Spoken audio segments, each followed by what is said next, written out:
kid's in a booster seat. He was ready to move up. He is ready, right? Her car seat looks like the right size. There are probably rules on when to move up to a booster seat, aren't there? Rear facing, forward facing. I think I have it right. Car crashes are a leading killer of children 1 to 13. Are your children in the right car seat for their age and size? Don't think you know. Know you know. Go to safercar.gov/the right seat.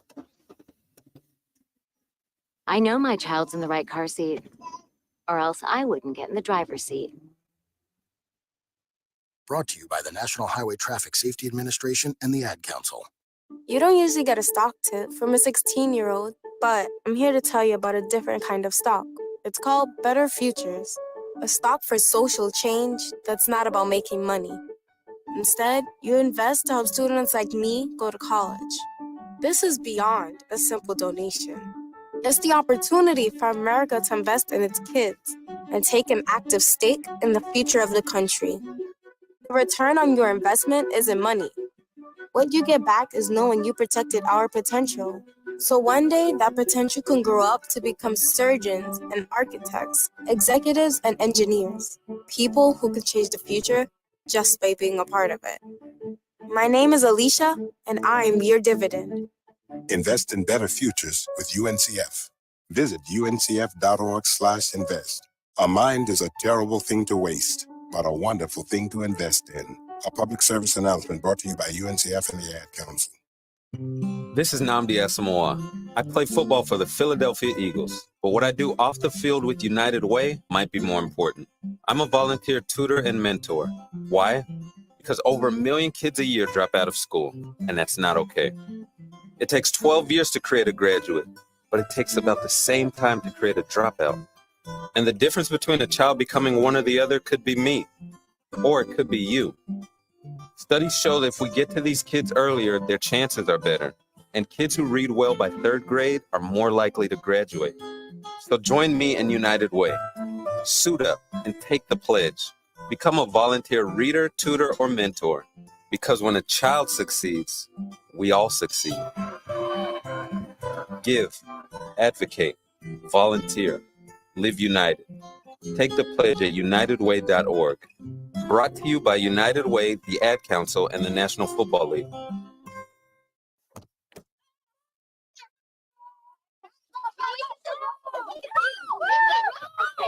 They'll challenge your authority. They'll try to break your will. They'll push you to the edge of your sanity. Because that's what kids do. But this car is your territory, not theirs. Defend it. Who makes the payments? Who cleans it? Who drives it? You do. That's who. And in here, your word is law. So when you say you won't move until everyone's buckled up, you won't budge an inch. Until you hear that click. Never give up until they buckle up. A message from the National Highway Traffic Safety Administration and the Ad Council.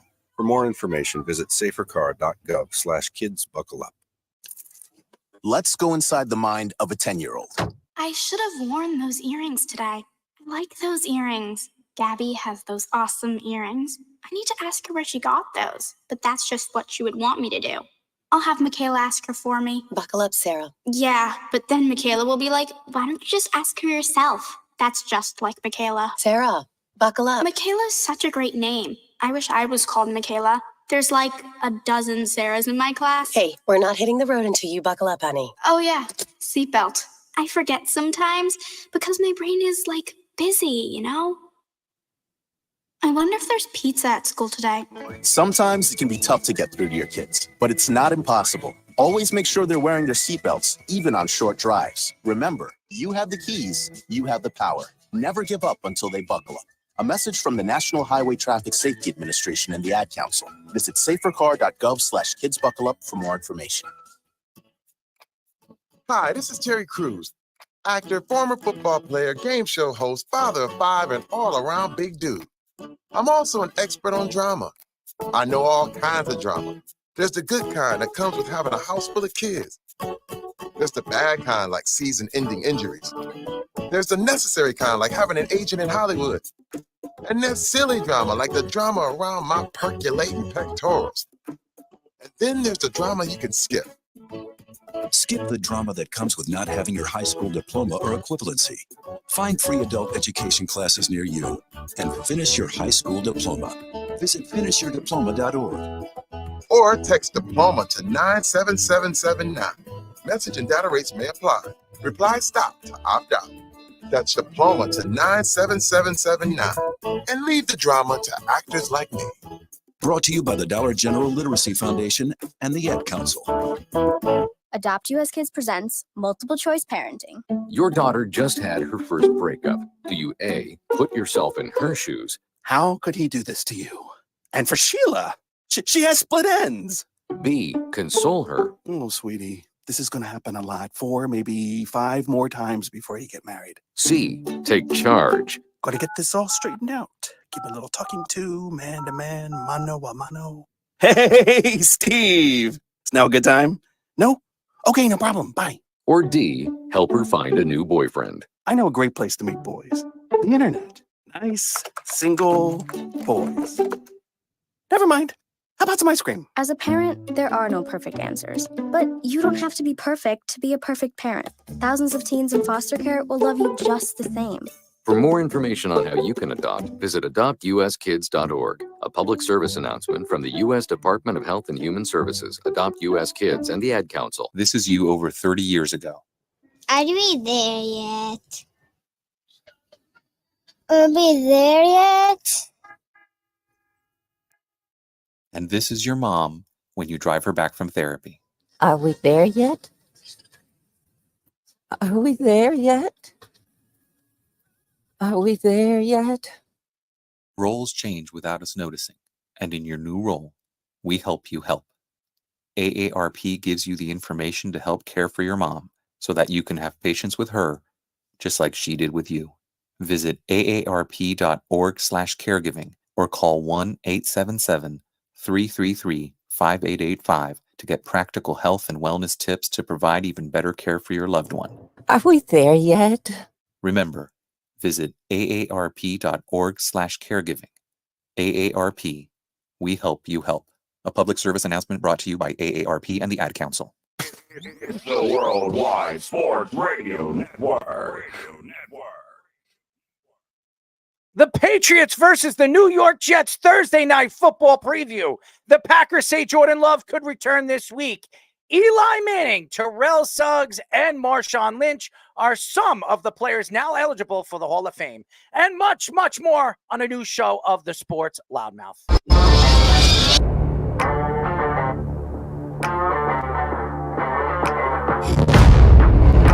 Doc Rivers is going to have Damian Lillard run very fast out of town.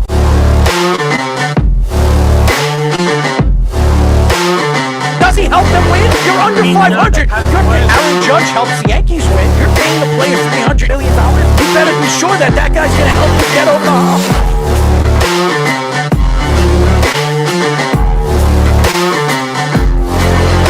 For some reason, this guy is completely lost on calling plays. Maybe he's a therapist.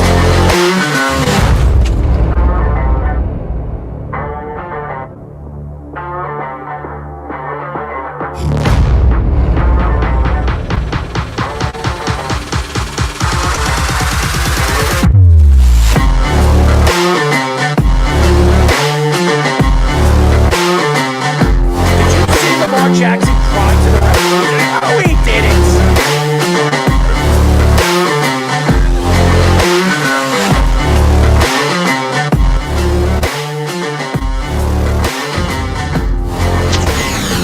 We are back for a new show of the Sports Loudmouth. I'm your host, Errol Marks, my co-host, Speedy Petey, our executive producer, Aaron Fishman, and our Sports Minute, Mr. Tommy Scoop. 631-672-3108 is the number to call. Go to our website at www.espn.com www.worldwidesportsradio.com and listen to all our shows throughout the week, including the Loudmouth with me and Speedy Petey every single Tuesdays and Thursdays at 7 p.m. All you have to do to tune in and check out our local listings for all our shows is go to our website at www.worldwidesportsradio.com. If you're a New York Jet fan, boy, oh boy, this is going to be a fun night, and it might not be too fun if the New England Patriots go into MetLife Stadium and kick the you-know-what out of them. And Robert Saleh, a.k.a. Bambi Saleh, could be looking for a new job after this game, because if he can't beat this New England Patriot team, I don't know what to say. Now, this Patriot team is much better than people think they are defensively, but offensively, are you going to trust Jacoby Brissett against Aaron Rodgers? I hope not. But Speedy, what's up, man? Yeah, you better hope that's the case, because this was supposed to be the easy part of the Jets' schedule after the 49er game. The Titans, they did beat, but they survived, basically, and the Patriots, and then they get to play Sam Darnold in a couple of weeks as well. Well, there's nothing to tell me or sell me that this New York Jet team is going to go into MetLife Stadium, their first home game, and Aaron Rodgers is going to run on the field with a flag and hope that this team just completely demolishes the New England Patriots, because that never happens. As a Jet fan, year in and year out, this isn't Tom Brady, this isn't Bill Belichick, but something tells me this is going to be a night of just disgusting disgust. I'm just telling you what I think. I'm hoping that it won't be true, but hey, you know, as a Jet fan, we only wish this team was as successful as the New England Patriots have been over the years. But yeah, we'll see what happens. At 8 o'clock, we'll be talking to former Raiders and Lions safety Stuart Schweigert. He'll be joining us. He was supposed to join us last week. He had family situation and family issues, so we will have him on tonight. And at 8:30, we'll be talking to former Browns and Lions Patriots cornerback Leigh Bodden. He will be joining us. He's doing politics over there, wherever he is. Maryland. I know he was running for something, a congressman or something like that. But hopefully everything is going well for him. We haven't spoken to him for a while, so we will have him joining us at 8:30. We will have Let's Parlay at 9 o'clock. For all the fans out there that are betting fans, I know everybody's looking forward to this New York Jet game. I'm not, but if you are, Thursday Night Football, good luck. But you will have a chance to win some money throughout the night if you keep listening to us moving forward. But let's get into it. Boomer Esiason says that the Jets have to drop the hammer on the Patriots tonight to change their image as a franchise. Nick Wright says the Jets are going to keep pretending as long as Robert Saleh is the head coach. Stephen A. Smith says that the Jets can only be true contenders if Aaron Rodgers gets back to his six years ago, his superstardom. Chris Canty responded to Stephen A. Smith saying that it isn't possible coming off a torn Achilles. The Patriots' rush defense is second best in yards allowed per game, but their pass defense is 27th. The Patriots' rushing offense is fifth best in the NFL, while the Jets' defense is 24th against the run. The Jets' offense is 22nd in passing yards per game and 26th in rushing yards per game. So what could we say about the New York Jets in their first home game of the season after 10 days of just up and down football? And I mean 10 days, because we're going into 10 days into the season for the New York Jets, and they're playing their third game. If you're a Jet fan, you cannot, I repeat, you cannot be excited about what we have seen so far from this team, offensively or defensively. What I could say about the New York Jets is pretty simple. If Will McDonald turns out to be a superstar pass rusher, like we've seen Micah Parsons turn out to be, and remember, Micah Parsons was a short 12th or 11th. I'm trying to say teens. Low teens when it came to the draft. The Jets drafted Will McDonald at 15, which is the middle of the teens in the first round. A lot of people questioned Will McDonald being drafted by the Jets in the first round, as they thought he was the second-round talent. But in game number 2, after Jermaine Johnson went down for the season with a torn Achilles, Will McDonald stepped up, had 3 sacks in the game, and absolutely dominated the line of scrimmage. I want to see more of that with Will McDonald. Obviously, the Patriots are going to be aware that Will McDonald is going to be their lone pass rusher. This is a second-year player that really still needs time as a pass rusher. Last year, he had 3.5 sacks. He barely played. He was a third down guy. Now he's going to be an every down guy more than likely. And the Jets are going to depend on him, Michael Clemens, and even Quincy Williams coming off the edge. And they're going to use a lot of their linebackers to come off the edge in tonight's game against the New England Patriots, against Jacoby Brissett, and a team that is not high-flying offense. It's not a high-flying offense. They don't have superstar wide receivers. They have a great running back in Stevenson, and the Jets have had problems stopping the run. So if the Jets can figure out how to stop Stevenson, the Jets are going to have a chance to win this game, because to me, the Patriots are not a high-flying offense. Their defense is good. They're a good run-stopping defense, and the Jets' strength is running Breece Hall. I want to see more of Braylon Allen tonight. He's a power back. He is going to shift this defense. And what I mean by that is, if you have a power back that big, punishing the New England Patriots down the middle, it could give the Jets an opportunity to use Breece Hall on the outside and use his speed on the outside. Garrett Wilson's going to have to work more in the offense. I want to see more Mike Williams, and I want to see these tight ends. The Patriots in the last 2 games have had problems stopping tight ends. So what do the Jets need to do in this game? They're going to have to use a heavy dose of Tyler Conklin. That's what I want to see. I want to see more Conklin on the field. I want to see more Jeremy Ruckert. And hopefully Bambi Saleh watches enough film to understand that the Jets need to play better offensively if this defense is going to actually show up every single quarter. But because the Jets, in the last couple of years, I said this yesterday, have been the worst team in the NFL in the first quarter. The worst. I want to see at least 10 points in quarter number 1 for the New York Jets. Because if the Patriots smell blood, if they smell it, they're going to attack it. This isn't Bill Belichick. This isn't Tom Brady. It doesn't have to be. This is the New England Patriots. And the Patriots love to play the New York Jets in MetLife Stadium. They love to piss off the New York Jet fans at MetLife. If the Jet fans get involved early in this game and the Jets get more involved offensively, get Aaron Rodgers some rhythm in this game, the Jets could explode. The fans could explode, and this could be a fun night for the New York Jets. I would love to see the Jets put a 40-point game against the New England Patriots defense and really shut the Patriot fans up all over social media that they're going to shut down this Jets offense. This Jets offense is nothing to brag about so far. Nothing. What I did see over the last couple of weeks is I've seen some good in this offense. I see that Braylon Allen is being used more and more in the last week. I want to see him used even more this week. I want to see at least 15 to 18 touches for Braylon Allen. When he does touch the ball, he causes havoc. He's got a tremendous amount of speed. He's a big back who punishes people when he hits them. That's what you need. And this Patriot team, say whatever you want. There is no Matthew Judon on this team anymore. They don't have a star defensive player on this defense besides Gonzalez, who looks like he's going to be a player. But this is not a defense that we could remember. They say, oh, my God, look out for Vince Wilfork. Look for Rodney Harrison or any of these guys, Teddy Bruschi.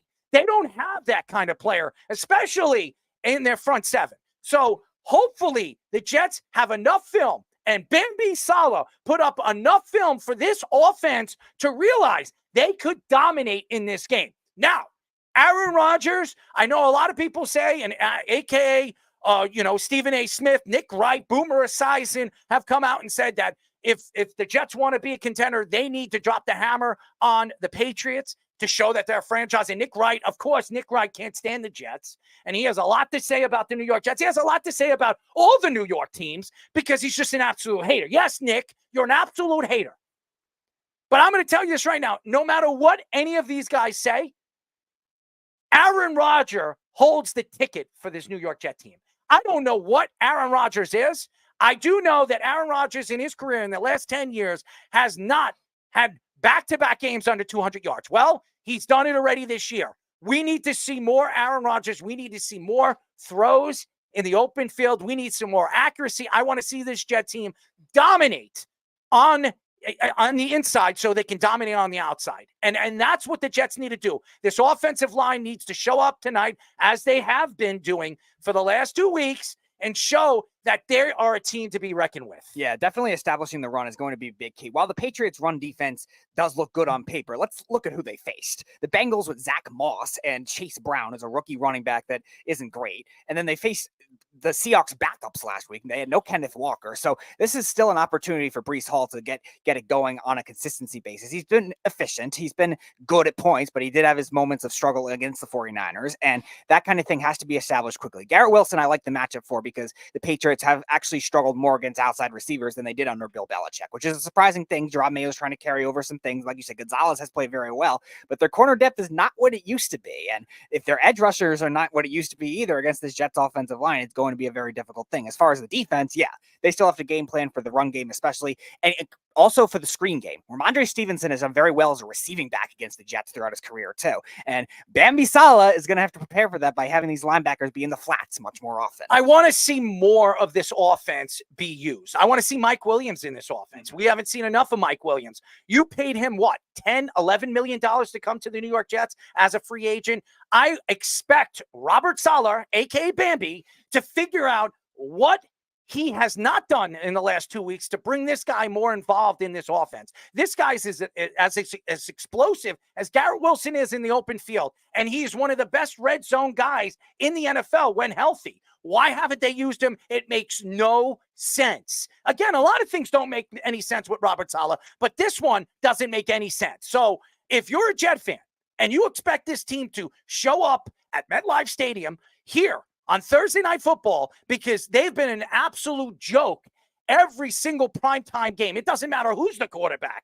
They have been a joke of an organization in the last 3 years under Robert Saleh, not showing up to primetime games and showing why they can be an elite team. They have a chance to be 2-1 this year and this week. If they have a chance to do that, and by the way, Buffalo doesn't have an easy task this coming week. So if Buffalo loses this week, guess who's in first place? The New York Jets, especially a divisional game. This is very important, Jet fans. It's not about being Kansas City or any of the star teams that we talk about, Baltimore, Pittsburgh, whoever you think is going to be a top contending Super Bowl championship team this year. It's about divisional games. And by the way, the Jets have been horrible in their division for the last 3 years. Before I bring Fish in, I just want to say Wes had a play that is going to start in a bit. A bonus play for Let's Parlay. Pat's over 7.5 points in the first half. So he doesn't expect the Jets defense to get it going in the first half. And now we'll bring Fish in. Fish, what do you got for this game? Well, I got some news for you, Jets fans. You're supposed to win this football game. And if you don't, all of these criticisms of Aaron Rodgers at 40 years old, off an Achilles, betting your entire year, maybe next couple of years on that, could really, really turn sour. They were talking earlier today, Stephen A. Smith was saying they need to have the Aaron Rodgers of 6 years ago back. Well, I would love a time machine also to go back 6 years, get a little bit healthier, a little bit in better shape. That's not happening. That's not happening. He's 40 years old, coming off an Achilles on his not his second franchise. This is not that type of guy anymore. He's going to be better than a game manager. He's got all the arm talent in the world, but it's not as big as it was.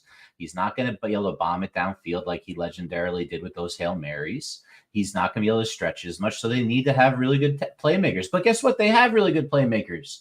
And we talked about this last week. Why did they barely win a game where they should have won by a lot? Where's the play calling coming from? 3 different guys. Who knows who's calling the plays? That's what I'm worried about. Is Nathaniel Hackett, does he really know what he's doing offensively? And is it Aaron Rodgers making the play calling at the line of scrimmage? Because if it is Aaron Rodgers in the last 2 weeks has not been very good at the line of scrimmage. This is a guy that draws people off sides. He's probably the best in the league. You've heard Baker Mayfield. You've heard all these different quarterbacks, Joe Burrow, come out and say that Aaron Rodgers is the reason why they play the line of scrimmage the way they do. And even Josh Allen said it about a week ago or 2 weeks ago on what he does at the line of scrimmage, how he sees the play and how he tries to call people off sides. It's all because of Aaron Rodgers. So Aaron Rodgers needs to use all these tricks in his book. if they expect to win this game. And I'm going to tell you this right now. This is not going to be an easy task. This Patriot team is just not going to give the game away. And I know Jet fans all over social media think, oh, this is a shoo-in. The Jets should win this game. There's no guarantees because guess what? The New England Patriots last week barely lost that game. And the week before, they beat the Bengals, who everybody thinks is Super Bowl contenders, who just lost against Kansas City in the last minute of the game. So if you think this is going to be an easy game, Jet fans, you're sadly mistaken. Yes, and again, there's still going to be some coaching discipline that we've seen with the Patriots too. They're not going to throw the game away. You saw Tennessee do that last week, and even in the first game they played, mistakes that are going to do that. The Patriots don't seem like they're making a lot of mistakes so far. They're just, again, not a very talented team. So, like you're saying, Fish, the Jets have to get on them early and then try to keep it going. They got to punish them. Yeah, they have to punish them. And I want to see more Braylon Allen. That's how you punish them. You punish them at the line of scrimmage. You hit them where it hurts. This defense is not the same defense. You don't have Vince Wilfork in the middle of the field controlling the line of scrimmage. You have a guy that's 225 pounds of brute strength, muscle, 20 what is he, 20 years old? He was the youngest player drafted in this year's draft. Everybody keeps talking about Breece Hall. Let's talk about Braylon Allen. Let's talk about him now. Let's see what this kid could do in a full game at the line of scrimmage. I think he has the opportunity to do this in this game. I really want to see more Braylon Allen, less of Breece Hall in a game like this where it's going to be all about brawn, not brains, to win this game. Yep. And Robert Saleh, Mr. Bambi, why don't you do your mantra from when you first got hired as the Jets head coach? All gas, no brakes. Where is that? Because they've been very passive at certain points as well. All bullcrap. Look at this. It's a simple game plan. You can't come up with a more simple game plan. Jacoby Brissett does not push the ball downfield. Can you name one of their receivers? I got them in front of me, and I was surprised any of these guys were on this team. KJ Osborne is their number one receiver. Jalen Polk was the number 3 receiver at the Washington Huskies last year. Those are their top 2 guys. Demario Douglas. Tyquan Thornton. Oh, Jeff's boy. I'll wait till you get scared by any of these guys. You have the secondary to smother these guys. So all you do is you bring some heat and you let these guys smother these subpar receivers. I want to see on more offense. Quentin Williams too. Where's Quentin Williams? Well, yeah, you bring the blitz, you free up Quentin Williams. They don't bring blitzes. Bambi doesn't do that. Bambi don't do that. Well, I agree with you. Bambi I'm just trying to tell like him what he should do right now because it's obvious. Defense, you smother them, you play up front, that you press them. These guys can't get off your corners. There's no way. And then offensively, Errol, you said it. 2 back, 20 personnel, 21 personnel, meaning with the tight end. Or 3 receivers, no tight end. Or maybe even go 22 personnel if they could find a second tight end. I don't even know if they're going to activate them because they don't want their tight ends to ever get on the field, apparently. But it just ground and pound, and then let Rodgers make good plays off of it. He sees them in a weakness. He'll find someone open. This isn't a complicated game plan. They should kill these guys. But as you know, Bambi is like a deer in the headlights. Well, that's why we call him Bambi. That's why we call him Bambi, because he is a deer in the headlights. He's, to me, when you look at this team, the downfall of the Jets this season will be the coaching staff, because I don't believe this coaching staff knows exactly what to do when their backs are cornered. And all we see Bambi doing when things are bad is he puts his head between his legs and he looks at his testicles. That's all I can see when I feel that Robert Saleh knows or feels that the game is falling apart for him.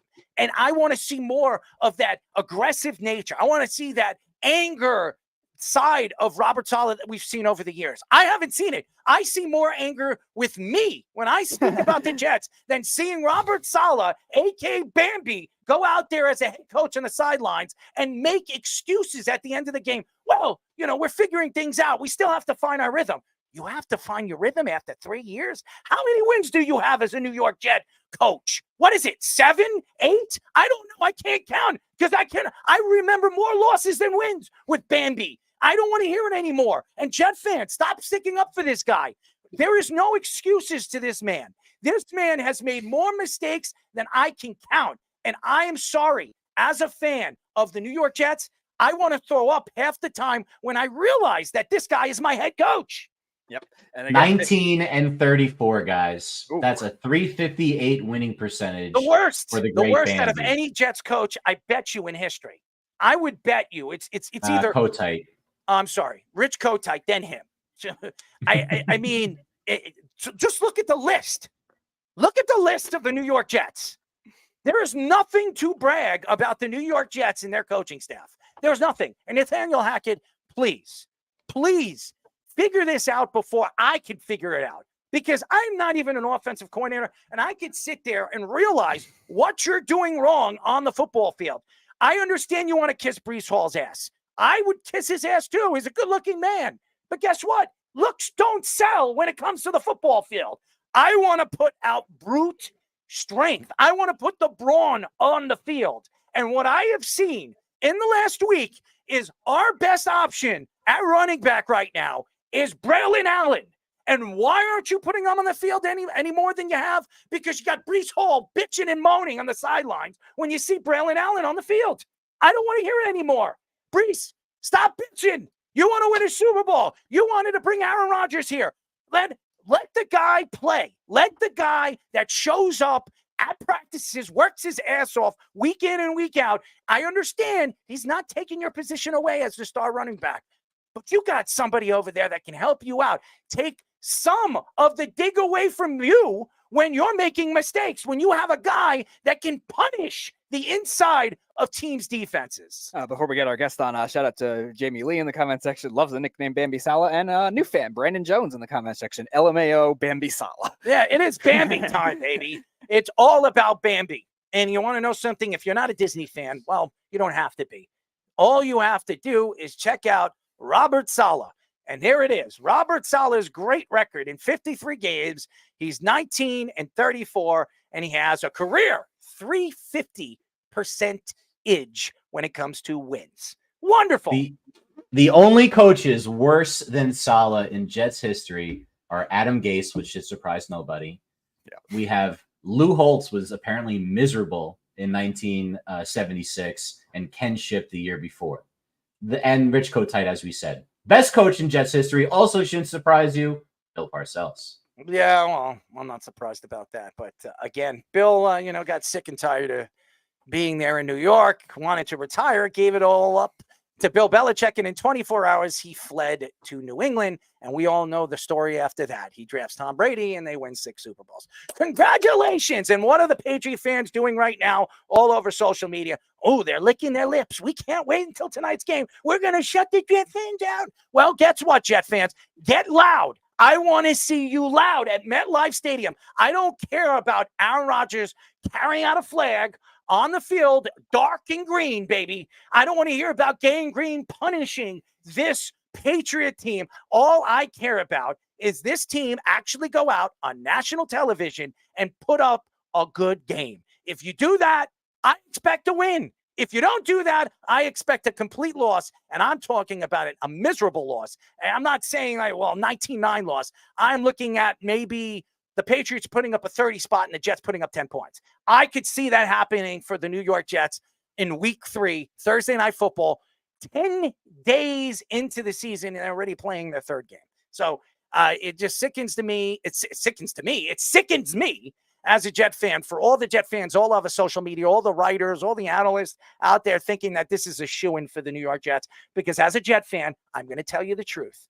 This is never a shoo-in. And honestly, I'm expecting a loss tonight. I am expecting a loss tonight because it's very Jet-like for the Jets to go in on a home game on national television and just be absolutely abused by a team I couldn't stand my whole life. That's all I'm going to say about that. When we come back, our very special guest, we almost had him on last week. He's been very, very busy. I know he's, taking care of family, but we're very happy to have him on. He is always fun to have on. We will be talking to former Raiders and Lions safety, Stuart Schweigert. But first, our Sports Minute with Tommy Scoops. This is the Sports Loudmouth Sports Minute. Are you ready to get loud?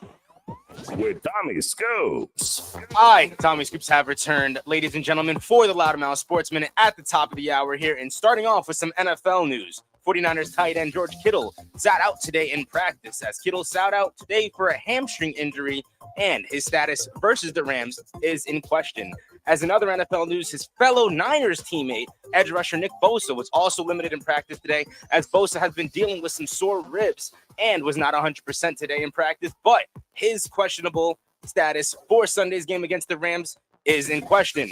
Right now, over in the MLB, the Dodgers star player Shohei Ohtani has actually made history, as Ohtani becomes the first ever player to hit 50 home runs and 50 stolen bases.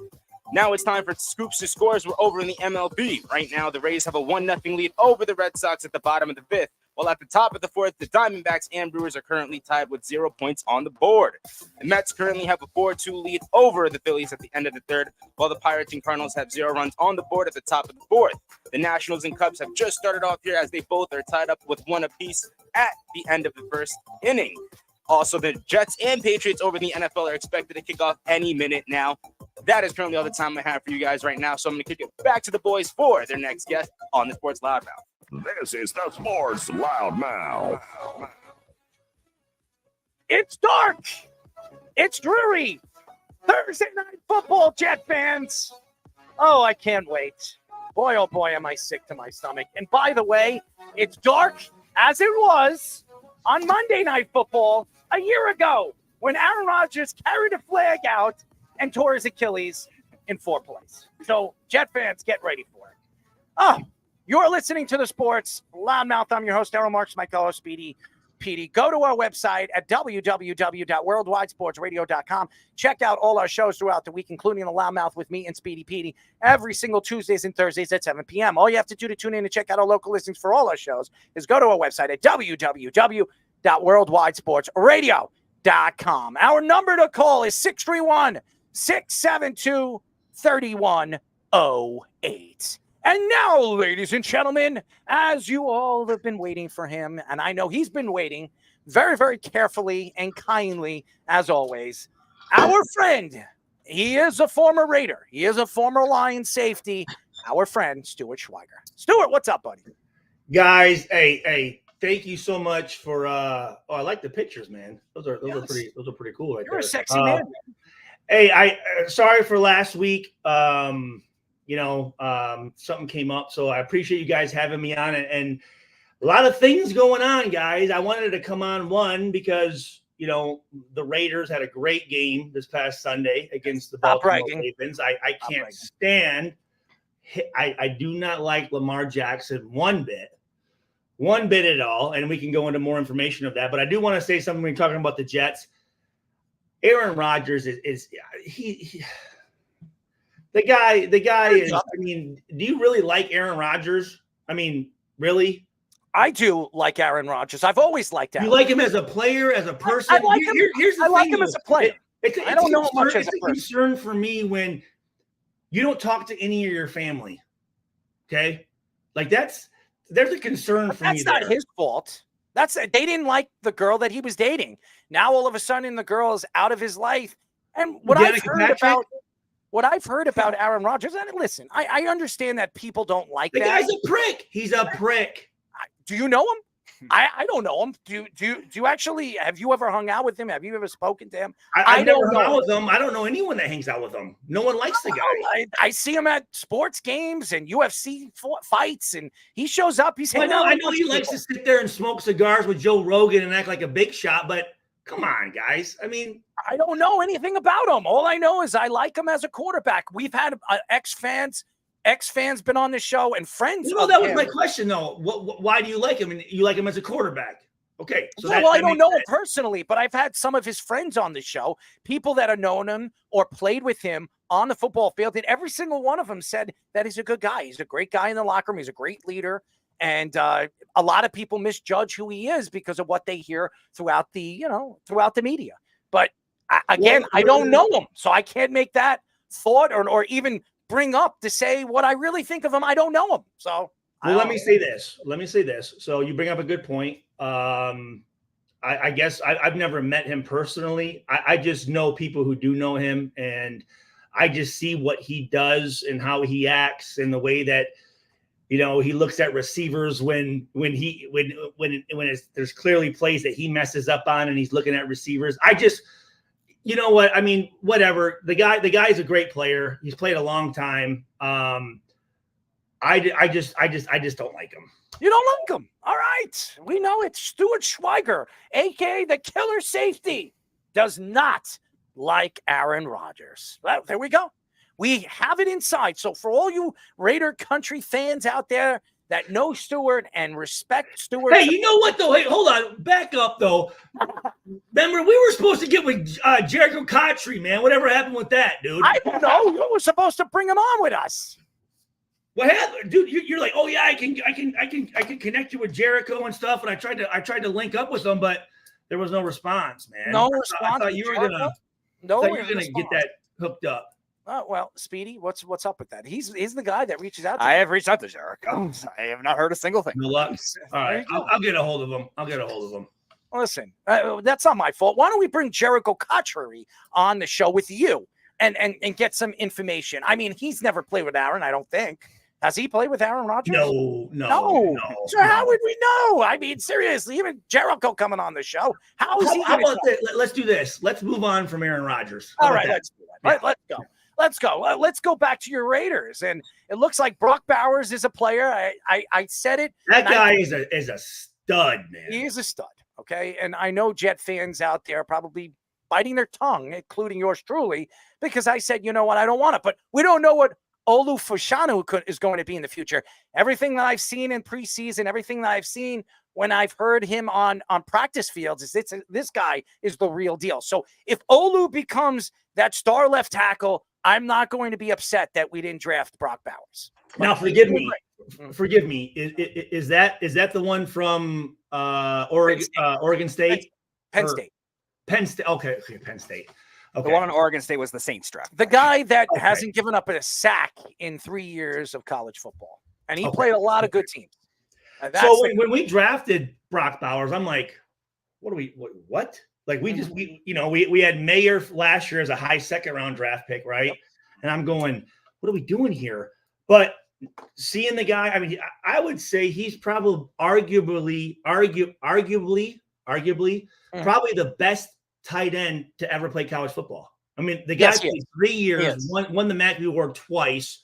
I mean, leading receiver for Georgia 3 years in a row on very good Georgia teams. And as you can see, I think in the 2 weeks he set the all-time or the rookie tight end receptions with 15. I mean, the most ever by a tight end in his first 2 weeks. So, I mean, the guy's a stud. And I always say this: 12 personnel is probably the best formation you can have, right? So you think about this: you have Mayer, you have Bowers, you have Meyer, Jacoby Meyer, you have Devontae Adams, you have Minshew, you have we're kind of struggling with running backs right now. But with 12 personnel, you can do whatever you want. You can play action, max protect. You can take those tight ends, put them in the backfield. Your whole entire playbook is open. So when we got him, at first I was thinking, what are we doing? But then thank God we have this guy. I mean, he is a very, very, very good player. And the Raiders, we have a good team. We do. We have a great defense. We have a good offense. The thing that we need to get better at is our tackles. We've given up some things. Okay, Mumford and Miller gave up some things this past weekend. And then, to be honest with you guys, people always say, Stu, you're tough on safeties. You're tough on safeties. But the Raiders safeties with Morag and Epps are probably our weakest point of our team, and it really needs to improve. Their tackling has been off. The reason that we lost to the Chargers, letting Dobbins run for 180 yards, was just bad angles and missed tackles by our safeties. So if we can clean that up, I'm really excited. Now, obviously, we have the Carolina Panthers coming in this weekend. With Andy Dalton playing quarterback. Andy Dalton, right? And I think he's 4-0 or 5-0 against the Raiders, right? We got to win this game. We have to win this game. We need to be up 14 or 21 to nothing at the end of the first quarter. We got. I don't know if that's going to happen. That's how Errol feels about the Jets. That's not going to happen. You don't think so? No, I think it's going to be a very close game because as much as I love what You I think see, that it's going to the Carolina Panthers? yeah, you know why? Because I just think Bryce Young is just horrible. He's a horrible quarterback. Andy Dalton's a better quarterback than Bryce Young. I think it's going to be a lot more. It's going to be a very interesting game because of the fact that the team is going to go to that veteran side and they're going to trust that Andy Dalton's going to go out there and put up a big game. Now, I don't think I want to ask you this. Put any rookie quarterback in that Carolina Panthers franchise, no one's going to have success. Nobody's going to have success. I think they have a lot more weapons than you think they do. I really do. I think they're a lot better than you think they are. I think Bryce Young is just horrible. I just don't think he's going to be developed. I think he's another Zach Wilson. He's just a bust. And unfortunately, the Carolina Panthers have made that mistake because C.J. Stroud is becoming a star right in front of our eyes. And this kid, I'm telling you Bryce Young, this, if C.J. Stroud would have got drafted to Carolina, he'd be in the same position as him right now. I disagree. I think Really? C.J. Stroud, I think C.J. Stroud has proven that it doesn't matter who his coach is. It doesn't matter who's in front of him. The guy's a winner. He is a winner, and he goes out there. It doesn't matter who's on the field. He's going to go out there. He's going to take that. If there's pressure on him, he's going to move inside and out of the pocket. He's going to make every single throw. And what the Carolina Panthers and all the analysts, all the media did to him when they were expecting him to fall out of the top 10. Remember that? And when he was drafted at number 2 and he started to cry and he said that I'm going to prove to all the fans out there, the Texan fans, that I was worth every bit of the second pick in the first round. Remember when he said that? And boy, oh boy, he went on to one of the greatest rookie seasons we've ever seen a quarterback have.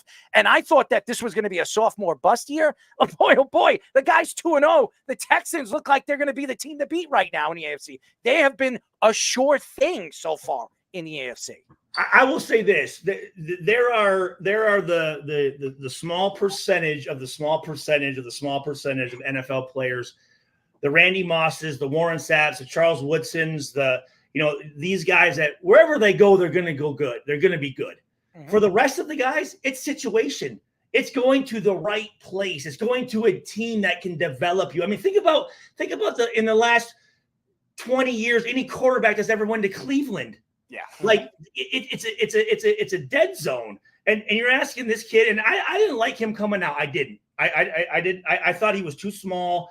But going to Carolina, any quarterback you get at Carolina is not going to have success. It's not, and unfortunately, that kid's career is probably pretty much over with now. It's over. You know what I mean? It's over unless it gets traded to unfortunate.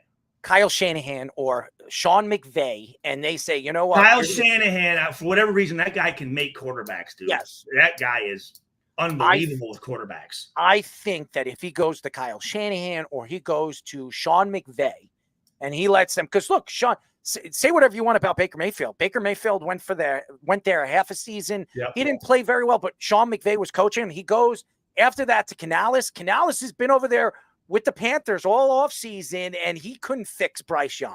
I don't think anybody could fix Bryce Young but Sean McVay and Kyle Shanahan. And I'm not a Kyle Shanahan fan. I think the guy loses the thought of running the ball in the second half. Every single time he has a chance to win in the Super Bowl, he has been an absolute debacle of a coach in the Super Bowl. He just, hey, you know what? We're winning. We have the best running back in the world, and you know what? I'm going to stop running the ball. I'm sure Stuart doesn't like it either. It means more glory for his rival. It doesn't make Chiefs. sense. I called it, Stuart. I watched the Super Bowl last year, and I told everybody, don't be surprised if San Francisco has the lead, and in the second half, he stops running the ball. And what happened in the second half? He stopped running the ball. They had the lead. I don't understand it. I don't know why these coaches you have something that's working, and it's like, oh, you know what? We know we can do this. Let's try this though. It's like, why? What are you doing? Just keep running with whatever's working until it doesn't work. I don't understand that. And I will say this one thing about this past weekend that I really liked about the Raiders and our offensive coordinator Lou Getsy was we couldn't run the ball, right? And we stopped it, we abandoned it, and we just kept passing, right? And I'm going, dude, I love the fact that here's a guy going, this isn't working. let's go with what works and let's keep doing it until they stop it. I mean, it's very simple, right? Like, again, you're talking about something's working for the 49ers, and all of a sudden, yeah, you know what? Let's try this, though. Let's see if this works. It's like, why? What are you doing? It makes no sense. It makes no sense. But these coaches, they always want to. Coaches, they outcoach themselves. They do. No, they do. And they let their egos get ahead of them. And unfortunately, there's a lot of bad coaches, guys. There's a lot of bad coaches, unfortunately. There really is. I know. Bambi Sala is one of my coaches. I mean, I'd rather sit there and watch a Disney movie than watch Robert Saleh coach for this New York Jet team. Honestly, and I'm watching, by the way, the Jets have the ball first. Here we go. Aaron Rodgers pitch to Garrett Wilson. I would say that was about 7 yards right there, 5 yards. So finally, he's 1 for 1. Is New England 2-0? Are they 2-0 right now? 1-1. They went to overtime last week. They could have very easily been 2-0, but they lost against the Seahawks. Mm-hmm. I always liked Brissett. I really did. I always thought Brissett was a good quarterback.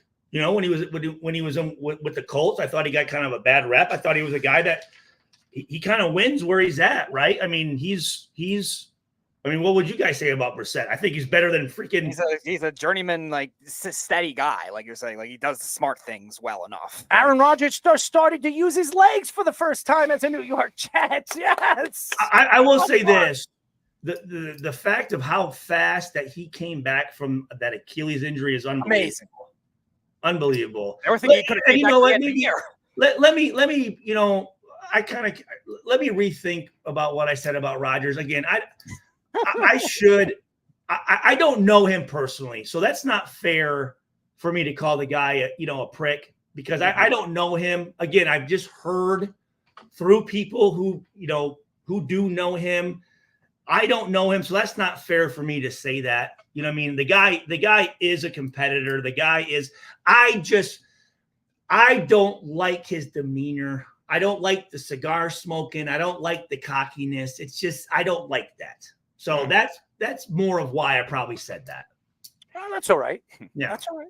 So you were talking about the tight end personnel earlier. There was a comment today about Mel Kiper saying that the NFL should ban too high safeties, meaning they should have one safety near the line of scrimmage or near like a linebacker's flag to increase more offense. As a safety yourself, what are your thoughts? Wait. What did he say? What? He said the NFL should ban 2 deep safeties, and they should have one safety in the box, like with playing like a linebacker, and make it illegal to have 2 deep safeties. It's like ridiculous. What are your thoughts on that? Because he thinks that it there's doesn't no allow offense, for the deep balls or what? I mean, what there's is no offense this year. Quarterbacks have struggled, so let's ban 2 deep safeties. I love it. And here's the thing. I feel the NFL goes in phases, right? You know, they're kind of going back to 2 tights, where they put a guy in the backfield, 2 running backs running between the tackles, kind of old school football again with this spread stuff. For me, football is between the tackles. You line up, it's a physical game. But to say that 2 high safeties, I guess I kind of see what he's saying, but still though, how could you make that illegal? You know what I mean? Like that's kind of a weird statement, right? I mean, how are you going to do that? It's Mel Kiper. He makes a lot of weird statements. Well, Mel, he needs to concentrate on his hairline before he starts talking about it. He needs to concentrate on actually knowing how to draft because he is just absolutely horrific when it comes to that. He also needs to focus on his retirement promise he made when Jimmy Clausen didn't turn out to be a good quarterback. There's a lot of Jimmy Clausen, dude. I remember going to Notre Dame on a visit because I was actually getting recruited as a quarterback at Notre Dame when they used to run the option with Bob Davies. And I remember me and my dad are there, and Clausen's there with his dad, and his mom's got this big mink coat on, and me and my dad are like, who are these people, dude? You know what I mean? We're like, what in the heck is going on with these guys? So the Clausens are, what is it, like 4 or 5 of them? I don't know. I mean, I lose track of how many of them actually, played or whatnot. But I remember the mom had this huge just mink coat or whatever it was on. And me and my dad are going, I said, you know what? I want to go wherever he's not, so I can play against him, so I can go and smash his face. Honestly, that's what I thought about him. Well, the Jets had two penalties that set them back. They were on actually the Patriots 40 and sent them back all the way to their 40. And now you have third down. Are they at home? They're at home. They're at home, and I just don't know the play calling. 3rd and 19, by the way, the New York Jets are. So let's see what the box. You know, it's funny actually you bring up the Jets because today I was going through some stuff and I came across the 2005 Raiders versus Jets, which was I think the last game of the season or second last game of the season. Brooks Bollinger was the quarterback. Yes. You had BJ Askew at running back. You had Jericho Cotry. You had Doug Jolly at tight end. But I actually it was a pretty good game. They ended up beating us because we had no offense. Zero offense at that point. Tuiasa Sopa was our quarterback, and it wasn't very good. But played there twice. Played out there in the Meadowlands, right? That was when the Giants and the Jets played in the same stadium, wasn't it? If I'm not mistaken, or yeah, it was, and that sickened me too. Because the Jets could never beat the Giants at the old Meadowlands Stadium, or beat anybody, honestly. I'm trying to think. And if you think of the Jets, who would be in the last 20 years? Who would be Jets all-stars? Darrelle Revis, Curtis Martin. I would say DeBrickashaw Ferguson. Nick Mangold. I'm just trying to think of positions. My buddy from Washington State, the safety. Mawai would be 6th round pick, who ended up becoming a starter. Safety what from position? Washington State. Kerry Rhodes? No, not Rhodes. He's going to be pissed off that I'm forgetting his name right now. What position did he play? He said safety from Washington State, was a 6th round pick. Oh my God! This is the one that used to be on our network, or not? Started as a rookie. With that, I believe his name is Mr. Coleman. Eric Coleman. Yep. No. What? I love Eric, but I think there are other safeties that play for the New York Jets. Who? There was a Eric Smith. Rex Ryan. No, not Eric Smith. What was the kid that they brought in? What's wrong with Eric Smith? Rex Ryan that we were talking Jim about. Leonard. Jim Leonard was definitely there. Jim Leonard was definitely a better Wisconsin guy I know very well. Who else? I definitely think Rhodes was better for sure. Rhodes was better than he was. Kerry Rhodes was definitely better than him. As far as Muhammad Wilkerson was pretty good when he was at the top of his game.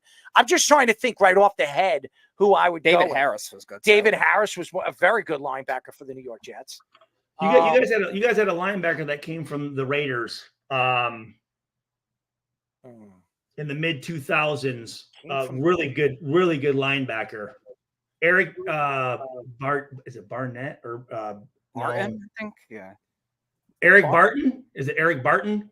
Barton, I remember. Yes, Eric Barton was definitely on the Jets. I do remember him. I would put Cromartie. He would be out there as the other guy. I would put Sauce right now. Sauce is pretty damn good in his first. Sauce Gardner? Yeah, I would put him there. Right now, he's been the best corner. He was a rookie last year, right? No, he wasn't. The year before that. He's been the best. This is his third season? Third season. Okay. And he's been the best corner, a top 3 corner in the league both years. So I would put him there too. As far as tackles, interceptions, and all, and production, he's been as good as. And he was out of Cincinnati. Oh, that's right. That undefeated team. Mm-hmm. That's he came right. out of Cincinnati. There are other guys, and if I thought about it, and just like I could write, I gave you a couple of really good ones, but there were a lot of good players. What? I just gave you a couple of good ones. Stuart doesn't want to leave Eric Coleman that far down the list. Yeah, come on. Really? It's a friend of mine. He's done a show with us. I know Eric, but would I put him as a top safety for the New York Jets in the last 10, 15 years? I wouldn't. That's just me. I'm a Jet fan, so I'm just speaking what I think. And by the way, Brissett, made his first pass of the game. Go be Brissett. They're 1 for 1. Don't worry, Stuart. He still likes Eric Coleman more than he likes Jamal Adams. Eric is a friend of mine. I'm not hating on Eric Coleman. By the way, we are talking to former Raiders and Lions safety Stuart Schweigert, a friend of the show. Was Ty Law out there? Yes, he was on the team, but Ty Law was only there for 1 year. Okay. He was only there for 1 year, so I wouldn't put Ty Law on that list. I mean, the Jets have had good running backs too. Jones, he was a good running back. What's his name again from the Chargers? Was that Julius Jones's brother, right? That was Julius Jones's brother, right? Yep. Yeah. They had a good fullback. Tony Richardson. They had Tony Richardson there for. Tony Richardson's a Kansas City Chief. He's not. No, but he was there for 2 or 3 years. He was there with the Jets for 2 or 3 years. He was there for the Jets for a while, and so you can't say you can't put him. You have to put him on a list. He's a Hall of Famer. I mean, I'm just trying to think right now. Oh, there's a blitz. For the first time, I saw the Jets actually have a blitz this year. Ben's doing something. Sorry. Well, let me ask you this: who when you think of this season as of right now, who are your front runners for the Super Bowl? Right now, obviously, everybody's got Kansas City, but I still think there's no guarantees. And I think Buffalo looks good, but I still question They'll choke.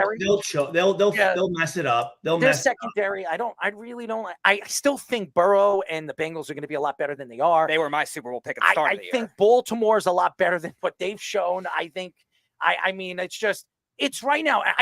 Did anybody believe that Chargers were going to be 2-0 right now? Come on. Nobody thought that the Chargers. Well, I'm telling you, Harbaugh's a good coach, man. I never said that he wasn't. Never said that he wasn't. But I knew he'd get those guys going, man.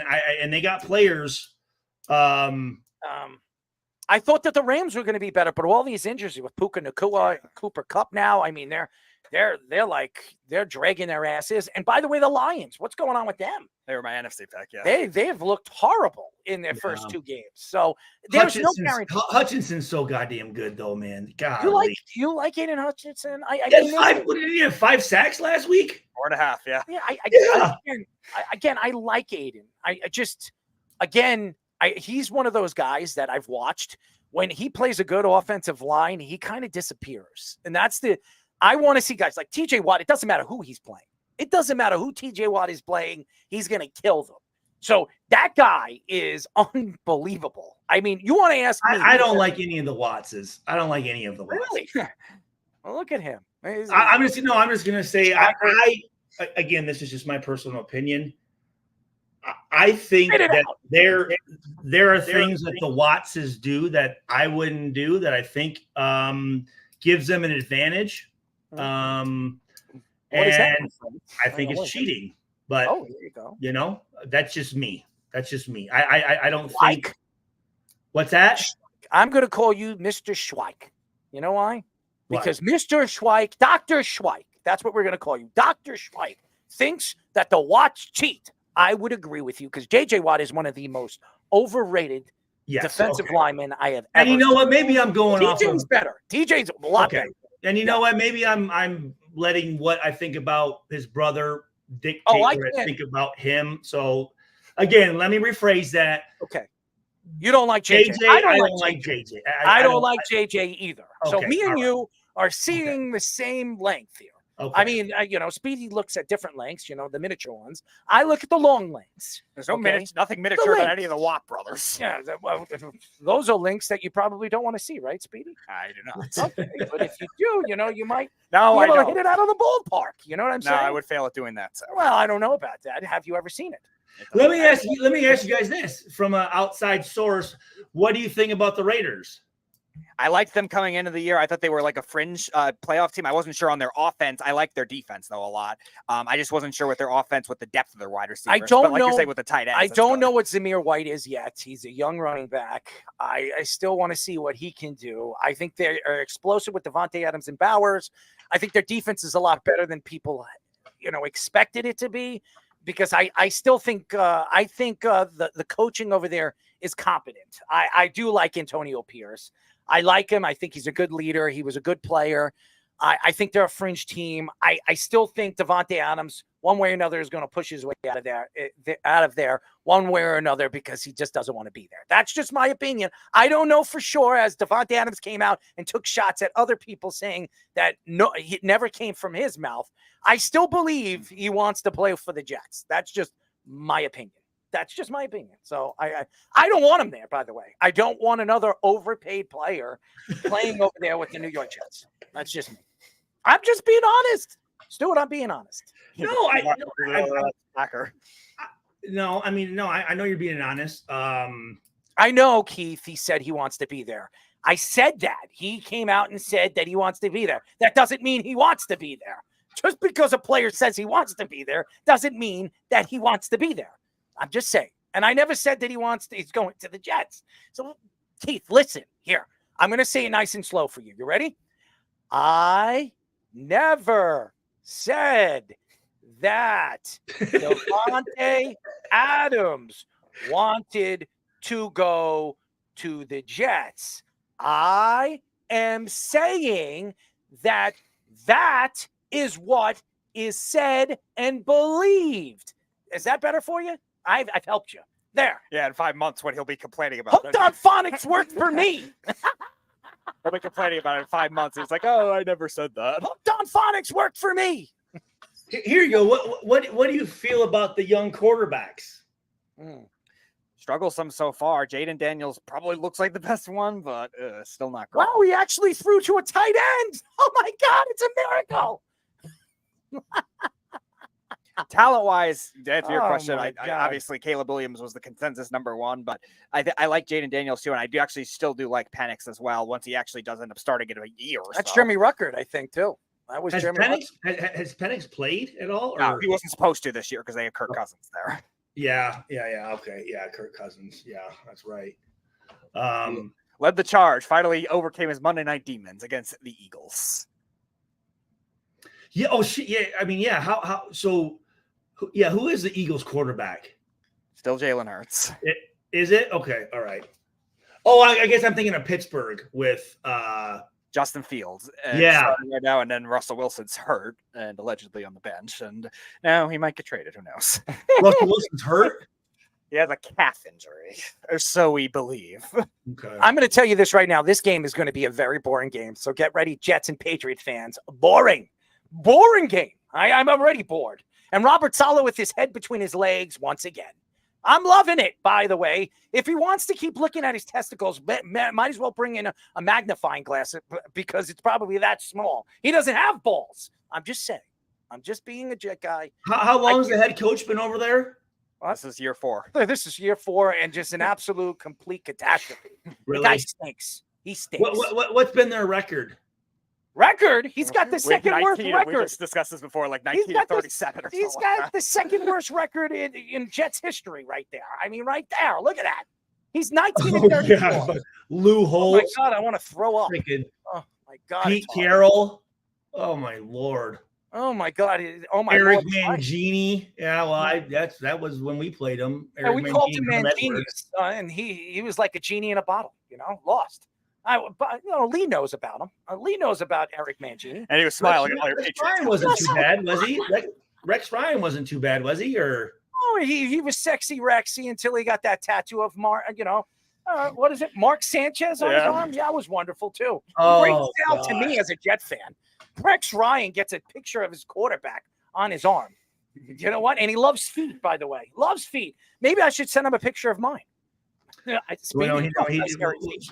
Ryan was my defensive coordinator. Rob Ryan's still a very close friend of mine. So, yeah, the Ryans are unique guys. Trust me, they're a fun bunch. No, yeah, they're definitely fun. Definitely, absolutely fun. By the way, where is Braylon Allen? Nowhere to be found. That was a catch, by the way. That was a catch. Go look at it. I thought that was a catch. And by the way, is Garrett Wilson ever going to learn how to get his 2 feet in? This is football, right?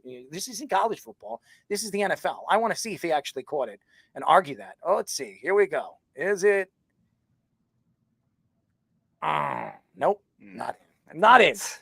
Stu, before we let you go, Stu, because I'm a little sick to my stomach already with this team. I'm very sick. I'm predicting a field goal here, but that's just me. My thought to your thought on who do you think is going to be the surprise team so far that you've seen early this NFL season? Surprise team. Me? Yes. What I think? Who do you think is the surprise team? I mean, I know it's probably the typical answer, but I think the Raiders are going to be really good. I think the Raiders are going to be. I figured. You heard. I got to, man. I mean, shit. Sorry. And Lee probably thinks the Patriots are going to be the surprise team. He's shaking his head. I said before the season, Raiders. You know what? We never I do said this. before the season, Raiders. We never do this. We've done this one time. Yeah, we have Stuart Schweigert on. Before we'll keep Stuart on. We're going to go to a quick break. I want to bring Stu in with Leigh Bodden. I think this will be great. Going back and forth with two ex-NFL Leigh players. Bodden's coming in? I played with Leigh Bodden in Detroit. We're going to keep you in. We're going to keep you in. We're going to go to a quick break. I played with Leigh Bodden when we went 0-16. There you go. So now you guys can be talk buddies.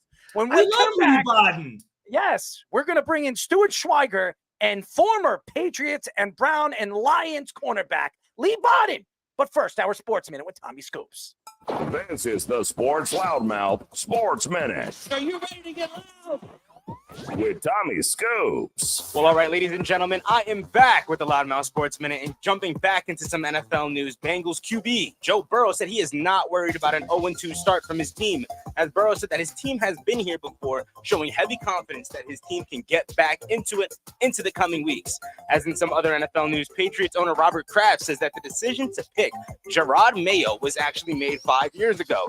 On the Thursday Night Football pregame show, Kraft actually said that Mayo was replaced by Belichick 5 years ago decision, meaning that the decision was made during the 2019 season, which was Tom Brady's last season for the Patriots.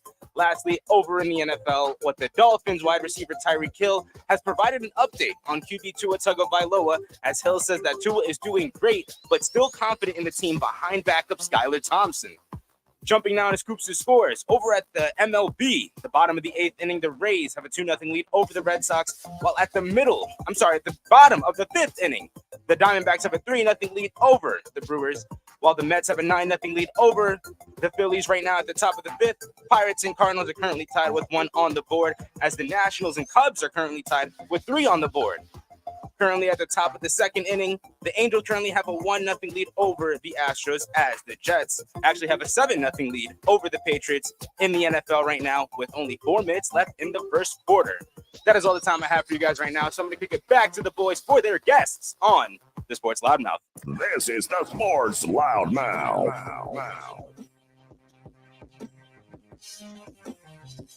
631! Ho, ho, ho! It's not Christmas, but it might be for all you NFL fans. 631-672-3108 is the number to call. You're listening to the Sports Loudmouth. I'm your host, Harold Marks, my co-host, Speedy. Speedy, go to our website at www.worldwidesportsradio.com. Check out all our shows throughout the week, including the Loudmouth with me and Speedy P every single Tuesdays and Thursdays at 7 p.m. All you have to do to tune in and check out our local listing for all our shows is go to our website at www.worldwidesportsradio.com. Well, ladies and gentlemen, we don't usually do this, but we have 2 really great personalities on the show, so why not bring them on? Well, as you know, we have Raiders and Lions former safety Stuart Schweigert, and now our second guest. We are now talking to former Browns, Lions, and Patriots cornerback Leigh Bodden. What is up, boys? Stewie, what up, man? Dude, Lee, man, great to see you, my brother, man. Been a long time, man. Long time, but thanks for having me on the show, guys. I appreciate it. Love you guys. Love the Loudmouths, man. Love you guys. Man. Well, we love you, man. And you're a politician. I mean, you're digging deep, baby. And Hey, I'm not going to ask we you. all politicians at the end of the day, man. Listen, I should be running for president. Could you imagine me run for president? 4 scores and 7 minutes ago. You know, We're politicians in our own right in whatever we doing, though. Oh, I do remember in something you doing. You remember your hashtag that you said us last time? Hashtag leadership. With your how you spell your name, Leigh. I do remember. Yeah. You came up with that one. I love the Kobe Bryant picture by the way behind you. That's that. I That's wasn't. that Mamba mentality. You got to always have that Mamba mentality. That's how you get to the league, man. Well, listen. Do we know that? You know what though? I like the ball behind you too. The Patriots Jets ball too. Oh yeah. Yeah. You That's know, the 3 interception game. Oh, that's right. And you know what you really need, if you really want to put something on consignment over there, you can get a piece of Speedy's balls and you can put it over there. I mean, who's better than you if you got a picture of that? Right, Speedy? I'm sure Leigh's 3 interception game is much more memorable than anything I'll bring. Just kidding. He's probably like, what the hell's going on here? Yeah, I don't know about no balls. I just catch the footballs, but I retired from doing that. I'm just kidding, Lee. I'm just kidding. See, what would happen? What would happen is a sense of humor, man. Well, I definitely have a sense of humor. Anybody that knows this show, I'm a little out there. See, what would happen if Errol, if I did what Errol just described, he would score less than the Jets did in that game against you when the Patriots won 31-14, and I would score less than that Jets team.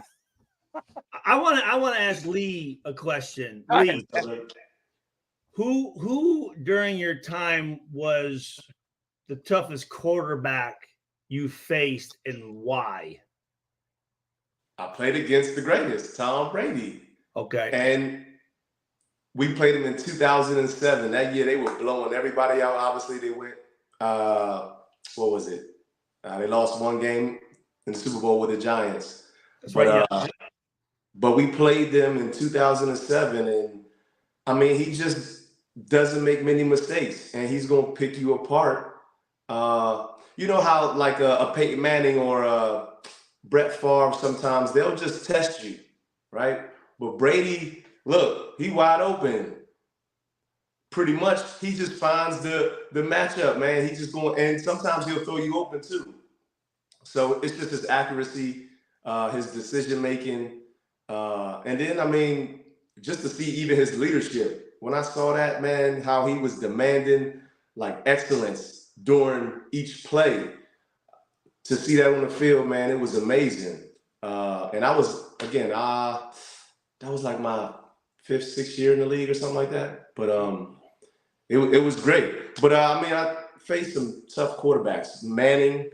But I mean, you know, it's just sometimes, you know, somebody's got to be the best, man. So Brady, I feel like was that guy, and then Manning, obviously. Can I ask another question? Yeah. When you watch the game of the NFL now, what are some of the differences that you see with let's just keep it kind of simple with the secondary? What do you see that's different from when we played to how it is now? Well, I mean, obviously, you know, it changes a little bit. I mean, but you're saying as far as defensive backs, the play, in my opinion, it hasn't evolved the way it needs to be, and it should. And that's why sometimes I want to go back and coach, but we know how much that is, how straining and how time-consuming that is, and the commitment that is. But I see the technique is like people are still getting beat on the same things in the same way. And it's like, who's teaching these guys? Kind of, right? And it's not no knock on it, but it's like the development of it. Because you see the evolution of like a lot of other positions. Yep, and you're right. Yeah. Yep. Right. But the cornerback position that I've seen, it hasn't evolved enough to where it's like, man, because obviously we played it. And so we look at it in that sense of just trying to get better, because that's how we try to do each and every day. One thing I noticed was I don't see pre-snap recognition.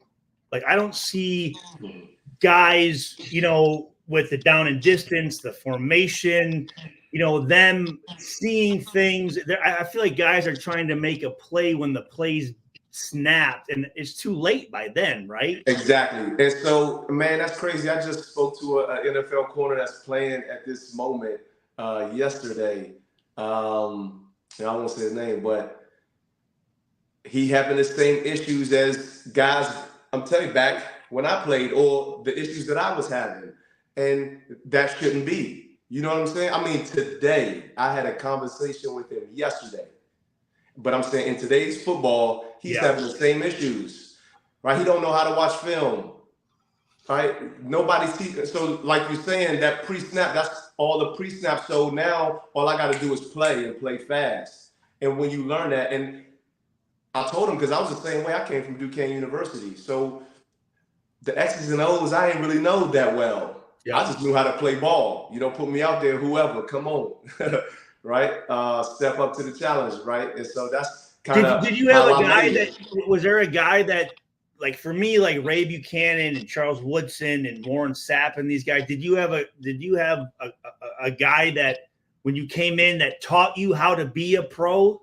Well, to be honest, I mean, that's your job is to learn, to be honest, right? But all I did was, right, be silent in that locker room and listen, and then ask questions, and then ask more questions, and then just listen, right, to the guys that were 7 years, like Dalen McCutcheon, great leader on my team. Anthony Henry, great leader on the team. Robert Griffith, great leader. Earl Little. I had some great guys, and then who taught me how to watch film really was Brian Russell when he came.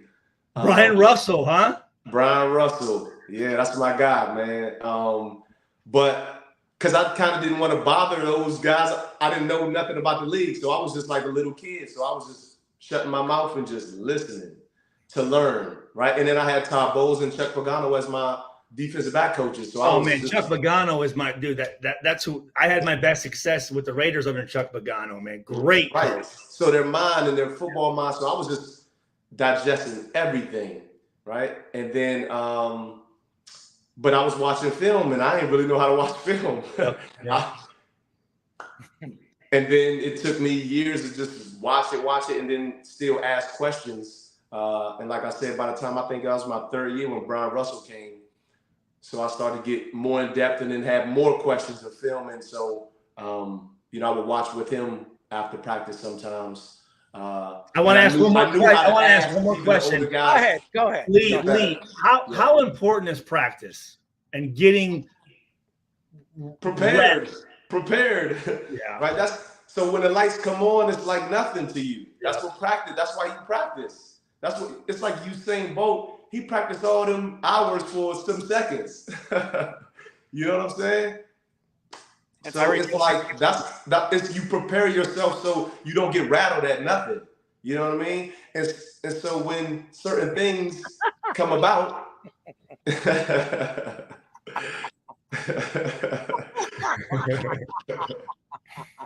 I look crazy on that picture, man. That's our executive producer. He likes to have a little bit of fun with our guests.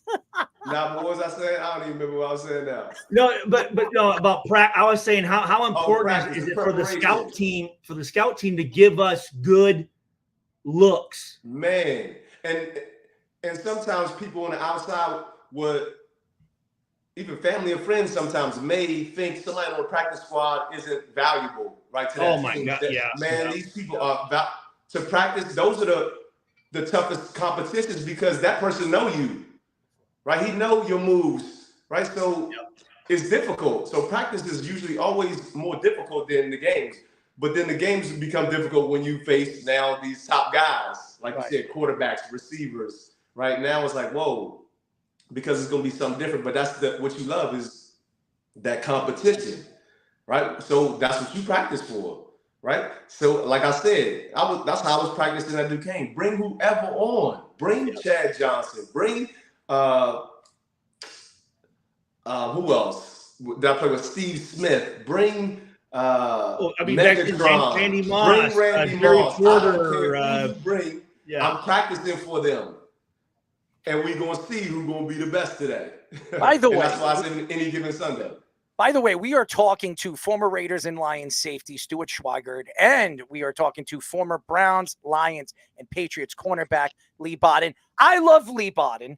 I love him when he wasn't a Patriot. When he was a Patriot, I couldn't stand him. I couldn't stand him. And I remember that game where he had those interceptions. It made me sick to my stomach. And now you have to stare at it on his screen. No, I don't. I don't need to stare at it. And by the way, I love that picture of Mr. Schweigert. I mean, look at that. Yeah, love that. I love it. I don't want to know what he was doing when he was making that face. Illustrious beard. Well, I want to say this, and here's the thing. I always would, when I came to the Lions, we were struggling. Struggling. And Leigh, like you look, there were Corey Redding and these guys that were supposed to be. I think Eric Fisher. Is it Eric Fisher? Maybe was Corey Redding the guy that got like missing on the boat? No, Travis Fisher. Travis Fisher. Guys that were, again, guys that make the most money. Those are the guys that are supposed to be these leaders, and those guys weren't doing anything, right? And Leigh Bodden was the guy that I always respected. Again, a guy that's got 18 interceptions in the NFL. That's a lot of interceptions. Okay, It's decent. And that's the name of the game is Turnovers. Right. When the turnover you were a good tackler too, though. 387 tackles. I mean, you were a guy that could come up and make tackles. So and the one thing I always appreciated about what you did was you came in and you weren't flamboyant, right?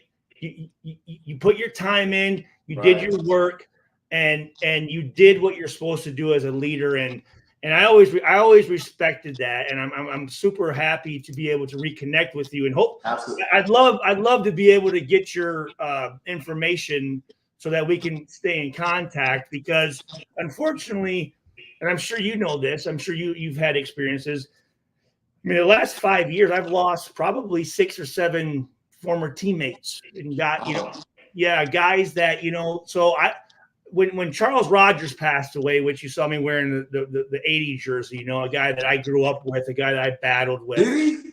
I didn't know that. He passed away about 5 years ago. And wow, when he passed away, I said, I'm not going to sit and wait for people to contact me. I want to reach out to guys and just see how guys are doing. And that community, absolutely. Yeah. So, I mean, the chance that, and I appreciate you guys allowing us to communicate. Of course, why not? I mean, come on. And talk. Or they have 2 former teammates on the same day.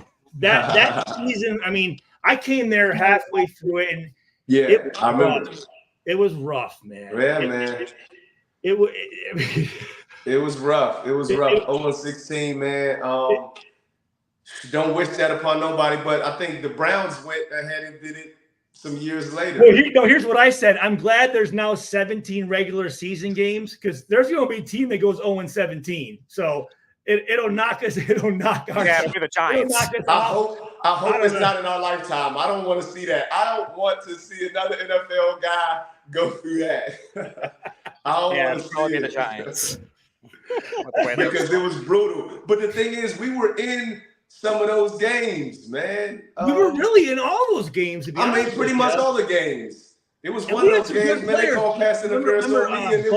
Bullocks and Dwight Smith and Alexander. Yeah, they were good players. They were really good players, and unfortunately, it was like, man, you would think the ball would bounce our way just once to win a game. I mean, but see, that's what goes to show we had some good players. Yes. Right? I mean, listen, you're in the NFL for You're in the NFL. Yes. You're in the NFL for a reason. You are a good player. Now, listen, it's levels at everything. Right? So now this NFL level is going to be some low-level guys. It's going to be some high-level guys, mid-level, whatever. But everybody's competing, and again, you can win. But it was the leadership too, right? Because it's like, you see coaching. It's not just the players that's the team; it's the coaches as well. Yeah. And so putting us, like you said, the ball bounce our way. Sometimes, I mean, and I was critical, and I talked about us just even running trick plays, reverses, onside kick. We wasn't doing none of that. We was just staying basic and like losing. It's like throw a fake punt in there or something. Throw something in there, right? But it was like we were sticking to the program, and the program was sometimes you got to ball that thing up and like go to something different. And that's why Bill Belichick is so great, and the Patriots were so great because I went there and I seen him throw the game plan away immediately. Was that the end? What you went there at the end of your career to New York? Right after Detroit. Okay. Oh, well, right that's after a big Detroit. change. That's a big change. And so that very next year, I saw Bill Belichick because what's the guy? Josh McDaniel. He went to go be the head coach for Denver. So he knew what. Josh McDaniel. What's the guy? What's the guy? That's the perfect way to express who Josh McDaniel. Tell me about him because he came out to Las Vegas and sucked. I'm trying to think of him. You know what I'm saying? But Josh McDaniel, he went to go coach Denver. Yep. But he just left the Patriots, so he knew what the defense reacts to, and what we check to if the offense does certain things, right? So he was marching down the field on us the first drive. Bill called timeout. He said, "They're doing this. We're going to do this," and then we stopped them, and then they kicked the field goal, right? But it's like sometimes you just got to scrap what you're doing and see what the other team is doing to you and try to win some games. And I don't know if we did that often and too much, right? The players had a lot to blame too. Like we all had a lot to blame, but we were in it, and it still was a great time. You like Bill? I love Bill. I mean, his mind was out of this world. Like his football mind is catalogs. But was he a jerk? I mean, was he I mean, no. And so I just saw him on a Madden cast. I mean, I mean, he gives you a lot of information. He has a sense of humor as well, right? It may not be, a comedian, right? Chris Rock funny.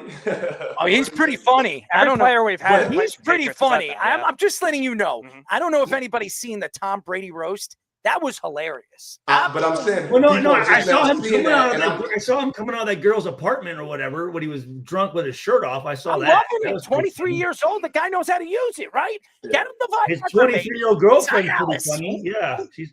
You know what? He has a good personality, and he displayed it every once in a while there, right? Because you're around him so much.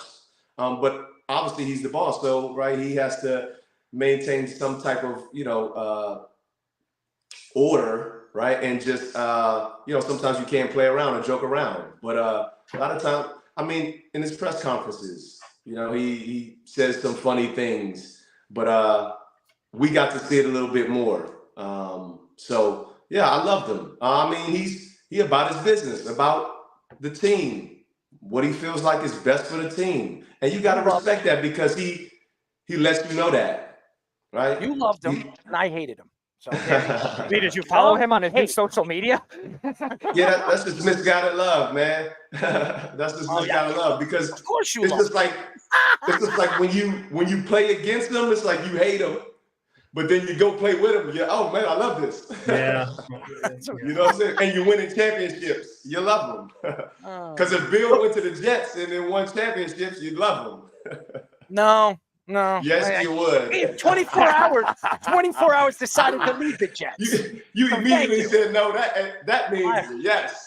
Yes, I know. Stop doing this to me, Lee. By the way, we are talking to former Raiders and Lions safety Stuart Schweigert, and we are talking to former Browns, Lions, and Patriots cornerback Leigh Bodden. Yes, we love them. Two guys that have been on our show before, have very interesting personalities as well as unique players on the field as well. My question for both of you, if there's a player that stood out to you in your career, what was that player and why did they stand out from all the rest of the players that you played with? First, you, Lee, then you, Stu. Oh, you want me to go first? Yes. You saying that I played against? You played against. Or played for. It doesn't matter. Whoever you played against or with. Is there a player that stood out to you from all the rest? Yeah, absolutely. Chad Johnson.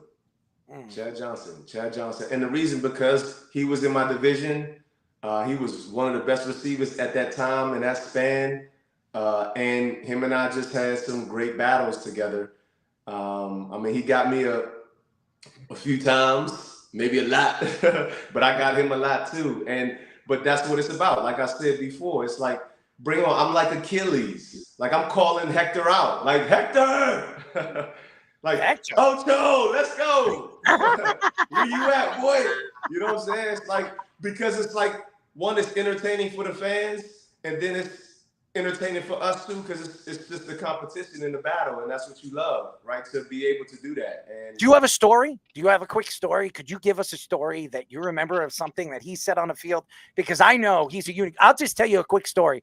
Chad Ochocinco, I met in Miami. I was actually sitting on the boardwalk, and this guy's running around with his shirt off, and he goes, I'm having a mimosa. I don't drink, by the way. And I'm sitting there with my friend, and he comes up, and he's trying to get a water, and I'm like, yo, bro, I mean, I was there to interview Cuba Gooding Jr. and Dwayne Wade. I was going to an event to interview these two guys. And this guy stands over there, and I'm standing. I'm like, dude, that's Chad. And he said, Chad who? Chad Johnson, Ocho, whatever you call him, whatever his name is. And he's like, that's not Chad. I said, I'll put money on it. It's Chad Ochocinco. And I called him over there. He sat with us, and I said, you're Chad Johnson. He's like, I'm Chad Ocho. Just remember that. And he sat there, and we had a 5-minute conversation with him. And before he said, I have to go, I got to finish my run, he told me, he says, who was your favorite wide receiver when I was playing? I said, Terrell Owens, and he started laughing. He's like, I know, me and Terrell, we're good friends. I was like, that's why I said it. Duh. You know? And he started laughing, and he ran off, but it was pretty cool. He actually sat down and talked to us for about 5 minutes. So he's a down-to-earth person. He's not one of those guys that, I'm not a fan. I'm not running like one of those fan guys. Hey, give me an autograph. Give me an autograph. I'm not like that. But I'm the kind of guy that's got questions for him. But he was fantastic. He really was, and a good personality. So I just love everything about him. And congratulations to him going into the Cincinnati Bengals Hall of Fame this year. Oh, really? Oh, that's cool. That's cool. Yeah. Cincinnati Bengals Hall of Fame. Yep. Well deserved, man. I mean, he's one of the greatest of our time, right? Of playing football, right? That span, he was a great receiver, and he was very entertaining. He had that mohawk. Did he at the time? I mean, he was just doing a lot of these antics and entertaining the fans. He was. I don't want to say he was a little guy, but he wasn't. I mean, he was like a little fucking jitterbug. I remember when we were playing Cincinnati, right? And I'm coming down, and I remember a jitterbug. No, dude. He comes up and he sees me coming, and he sits down like this, and I'm like, Chad. He's like, man, I ain't gonna let no big ass hit me, motherfucker. Like, right? I'm not gonna let you hit me, dude. He just sat down, but phenomenal. I love him on him and Shannon Sharp. When he's highly intelligent. He's humble. Great player. Like, Lee, you said it right. Great player. All right, yeah, Stu. It's undeniable. But that's the reason why he would be the one. What about you, Stewie? Stewie, I like that, Stewie. We gotta get a face of him on Stewie's body. So obviously in Lee on somebody else's West, we face LaDainian Tomlinson twice a year, right? So LaDainian was always a guy that was a great competitor. Very humble. A guy that you come up. I remember multiple times. I'm tackling him and I'm picking him up, and he's hey, good tackle, Stu, and hey, good run, LaDainian. So LaDainian, but I also have to go back to Michael Vick, man. Michael Vick was he wasn't very big. He wasn't, but that Michael Vick could just with a flick, and that ball is fucking. Sorry, guys. You could say. Go ahead. Sorry. FUCK. That ball. Dude, is just humming, man, And I remember my rookie year in 2004, my first start, we go down to Atlanta, and I actually picked off Michael Vick. Wow. And there was a play, though, where thank you, Lee. Thank you. There was a play where I'm playing cover 2, right? And I'm getting depth, and Philip Buchanan, you know Philip, Showtime, great player too. Philip Buchanan was a great corner, great corner. We're playing cover 2, so it's zone. He takes the receiver over here, and he does like an under route, and he goes with him. And I'm like, where's he going? Like, what is he doing here? You know? And I see Michael Vick in the backfield just juking everybody, right? I'm going, someone tackle him. And he breaks out, and it's me and him in about 20 yards, right? And I'm like, I mean, we're staring at each other. And I'm just remembering that commercial of Michael Vick where it was like the Michael Vick experience where like the kids in like a roller coaster or whatever. Right. And I come up, and one of the things that I was always good at was if a guy could juke, I would wait for them to make a move, right? So I'm just – and then react. Yeah, I'm kind of doing this, and Vic's coming up, and he's shaking, and I don't move, and he just kind of falls down, and I fall on top of him, and I'm like, ooh, and he goes, hey, nice tackle, Stu. And I'm like, thanks, Vic. You know, so I've always I love Vic. I think he's, you know, one of the greatest athletes, one of the greatest quarterbacks that's ever played. So I'd say LaDainian and Michael Vick. You know, obviously Drew Brees, Antonio Gates, Tony Gonzalez. I mean, the list can go on. I mean, I had to pick one, but that's because I had really, you know, some battles with Chad, and we had some interactions pre-game, all this stuff. So we had a kind of a little relationship, and I did run into him in Miami too, Chad. So we, you know, we had a lot. But like you saying, Michael Vick, man, I only had one chance to play against him, and I was hurt that game. And that's what we all want to do, is just play against the best. The best. Right? So and then because I want to pick off Michael Vick. You want to see how you tell people I picked off Michael Vick. You know, but again, I didn't get a chance to play him. Oh, and just to experience playing him, you know, to see if it's really what they talking about. Like I said, Hector, are you the best? Let's go. Come on out here. Right. But that's what you play for. Right. And I was, you know, kind of sad because I didn't play against Michael Vick. But again, I didn't get to play against who else in our town? Larry Fitzgerald, because he was hurt when we played the Cardinals, right? But I did play against Anquan Bolden. So like I look forward to those big time matchups because these are big time guys that everyone talks about and say they the best. So guess what? I'm gonna show that I'm the best too. Even if y'all want to speak about it, at least I can tell myself, man, I did well against this guy, right? That they speak very highly of. So they don't really have to speak highly of me. I know that, you know, I did my damn thing. And then you just get respect from, like you said, even in those times when Mike Vick tell you, hey, man, good job. Because sometimes they get flustered when somebody, right? And we have plays like that. So it's like the competition is just so intense. And the margins are very small. Like we seen that toe the first game of the year. You know what I mean? So, and we talk about game of inches, but it's just, you know, it's just so exciting to play against those guys. You know this, Lee. I mean, the really good ones, you have respect for your competition. Absolutely. Right? A guy makes a play on you. Hey, nice play. Hey, pick him up. Hey, man, nice play, man. Nice play. Right, nice because play. You got to respect it, right? Because they here on the same field because they put that work in too, right? But it's like, hey, today is my day, right? Or today might not be my day, right? But it's play by play. You know what I'm saying? Because it ain't my day, it's my play.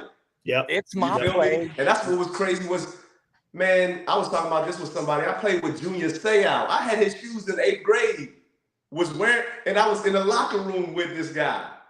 You know, so it's like, it's mind blowing that my work of football took me to this place. But now that's how I was with Charles Woodson. What's up? I'm ready. That's how I was with Charles Woodson. I was the same way. You say Junior Seau. That's how I was with Charles Woodson. Like, dude, I remember being in a sophomore in high school. Like, dude.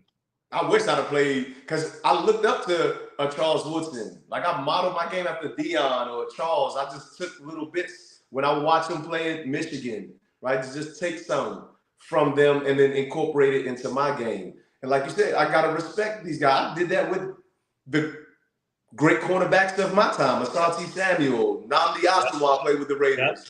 Right? You look at these guys and just see what they're doing. Champ Bailey of my time. You just look at these guys and like, what they doing good? I'm trying to do that, right? To up my level. I'm going to say this, guy. I'm going to say this. The fact that he just said that, Leigh Bodden just said that he's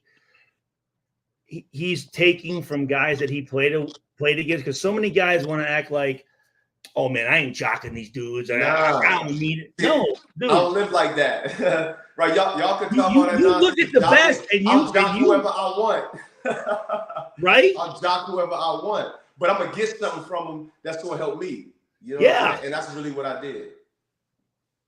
But that's I think that's being humble. I mean, to say that, hey, you know what? I'm taking this from this guy. I'm looking at this guy here. But I feel nowadays, guys, oh no, I'm good. I got it all figured out. I'm cool. I ain't you ain't never got it figured out. Nobody, Tom Brady ain't having it figured out all the time. He knew he had to keep working and keep getting better. You know what I mean? And that was the beauty of being in that locker room, to be and see that with that man, and he that man, and he's still working like he ain't that man. You know what I'm saying? So it's like I gotta do better, right? But some days I don't want to be that man. So that's why you got to get yourself up, find a way to get yourself up. Like, you know what I mean? Make everything fuel. Yeah. You know what I mean? And that's something in itself too, because being at that level, you got to stay high all the time, and it's tough when people beating you down, saying you ain't good because you had a bad game or bad play, right? It's tough. That's a good one. That's good. That's gonna sell it right there. Stewie, yeah, Stewie. Yeah, there it is. Yeah. Well, boys, we really appreciate you guys joining us. Stuart staying on with us and being a part of the interview, and Leigh, always great. And we want to get you guys on before the season's end, because I'd like to know your opinion. Maybe we'll get you both on at the same time and see where you see the Super Bowl going. I know everybody has Kansas City, but Stuart would never do that. I beg to differ. But, we really appreciate both of you joining us as well, and we'll talk to you guys soon. Hey, Speedy, can you send me Leigh's number? Yeah, I'm gonna text you both together. Cool, Leigh? Is that cool? Yeah, absolutely. Hey, hey, dude, you guys are awesome, man. Thank you so much, man. This was great. Come on, man, stop it, dude. I mean, we love you guys, and you know who the best. We ain't even talk about the game, though, man. What is it? What do you want to talk about? The Jets choking in this game? I know they're up. I mean, I don't know what was your plans to talk about. There's nothing to talk about. Please don't jinx my team. I jinxed someone else. Leigh, you could talk about how Todd Bowles is a better coach than Robert Saleh. Oh, that's bad. I'll tell you this right now. That's bad. Your coach, Gerard Mayo, is much better than Robert Saleh. Enough said. And by the way, just so you know, everybody else, I don't know if anybody saw the second touchdown when Robert Saleh wanted to hug Aaron Rodgers. Aaron Rodgers looked at him and kind of pushed him off him. So that didn't look very good for the Jet fans. I don't know if anybody saw it. I was watching. I'm not watching. What's the score? It's 14-0 Jets. Okay. Whoa, Yeah, 14-0. Boy, that's surprising. Bad penalties for the New York Jets. That's surprising. So you're pumped right now, 14-0 Jets. I don't give a crap. This is the Jet. This is very Jet-like. It's very Jet-like for my Jets, and I want to throw the hell up. And Robert, a.k.a. Bambi Saleh, for all you fans out there, that is Bambi. Bambi, a deer in the headlights. It's Bambi. Bambi Saleh, not Robert. Bambi. Well, Bambi got you up 14-0 right now, man. Well, I don't know about Bambi. That's Aaron Rodgers. Bambi's sitting on it, looking at his nuts or his testicles every time he has his hands in his pants. Anyways, we love you guys. Thank you, as always. And we'll get you guys on. I want to get you guys more sooner than later. You guys are great personalities, and just coming on our show and giving us the time. And I hope you guys love coming on with us, because we love you. I'm telling you this, to reconnect with Leigh, man, like it means a lot to me. No, it really does. Yeah, absolutely, brother. Yeah, absolutely, man. It was crazy to see we was on the show together, or you were on previous, before was me. that was Speedy. You know, Speedy is like in love with everything that. Look at Speedy up there. He's up there with his little glasses and his little mustache. glasses, very Now hairy Lee's man. glasses are better. Looks like Moses. I mean, I don't know. He's trying to look like me. I think he's trying to copy me. I've never grown out that far, Stuart. I haven't done that yet. He looks like Moses. Okay, I don't know if anybody's seen the graphic. I just want everybody to actually check out this graphic that our executive producer is going to post up. This is perfect for you, right there, ladies and gentlemen. Let Hassan Reddick go. He better let go. Stuart, I haven't gotten my beard quite to that length yet. I will say that. This is short. This is short, dude. Compared to some of the other photos that yeah. are posting, yes, I'm aware. We love you guys. Thank you for joining us. I know. Thank you very much. Leigh Bodden and Stuart Schweigert. Fantastic personalities. I know Wes has been waiting and biting his chin, biting his lips. Let's go to a quick break. I know Wes will be coming in. We have the Let's Parlay segment. But first, our Sports Minute with Tommy Scoops.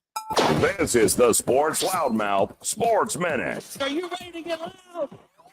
With Tommy Scoops. No surprise here, ladies and gentlemen, because I am back with another Sports Minute and jumping to more NFL news. The Browns' edge rusher, Myles Garrett, has remained out of team's practice. Garrett has been dealing with a foot injury, but he is willing to play through the injury and willing to suit up for Sunday's matchup against the Giants.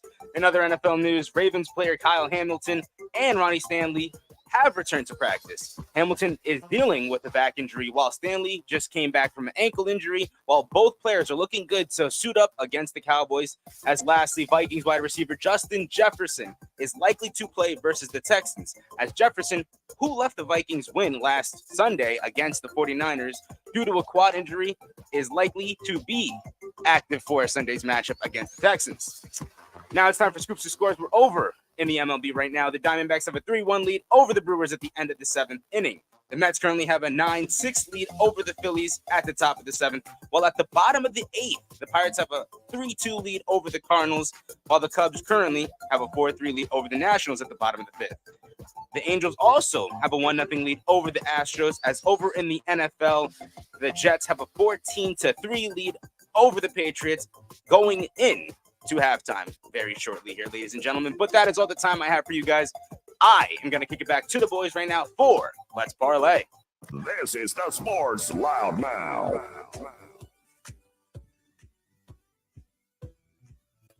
We are back, ladies and gentlemen. 631-672-3108 is the number to call. You're listening.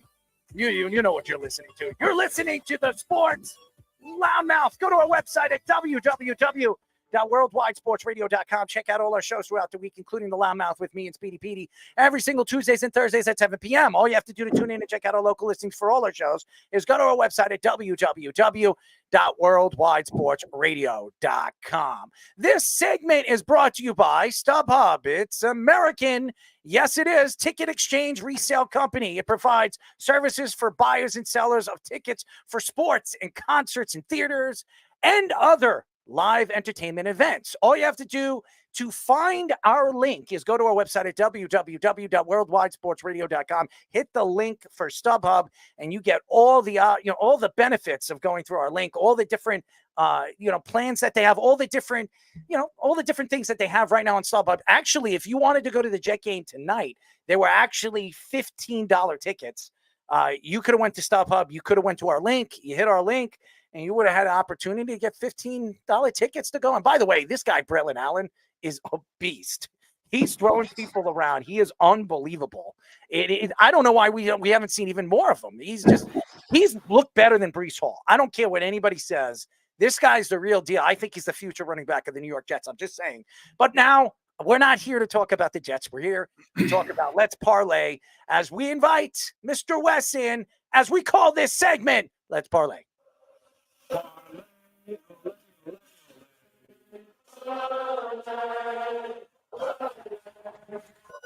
It's time for Let's Parlay. I know, Wes, you've been waiting, carefully. And what's going on with that? I don't know what that was, but Anyways, There's our StubHub graphic. well, I could tell, and you've been missing or messing up all night tonight, Speedy. I'm just kidding. Anyways, Wes, what's up? How's everything going? What's up, fellas?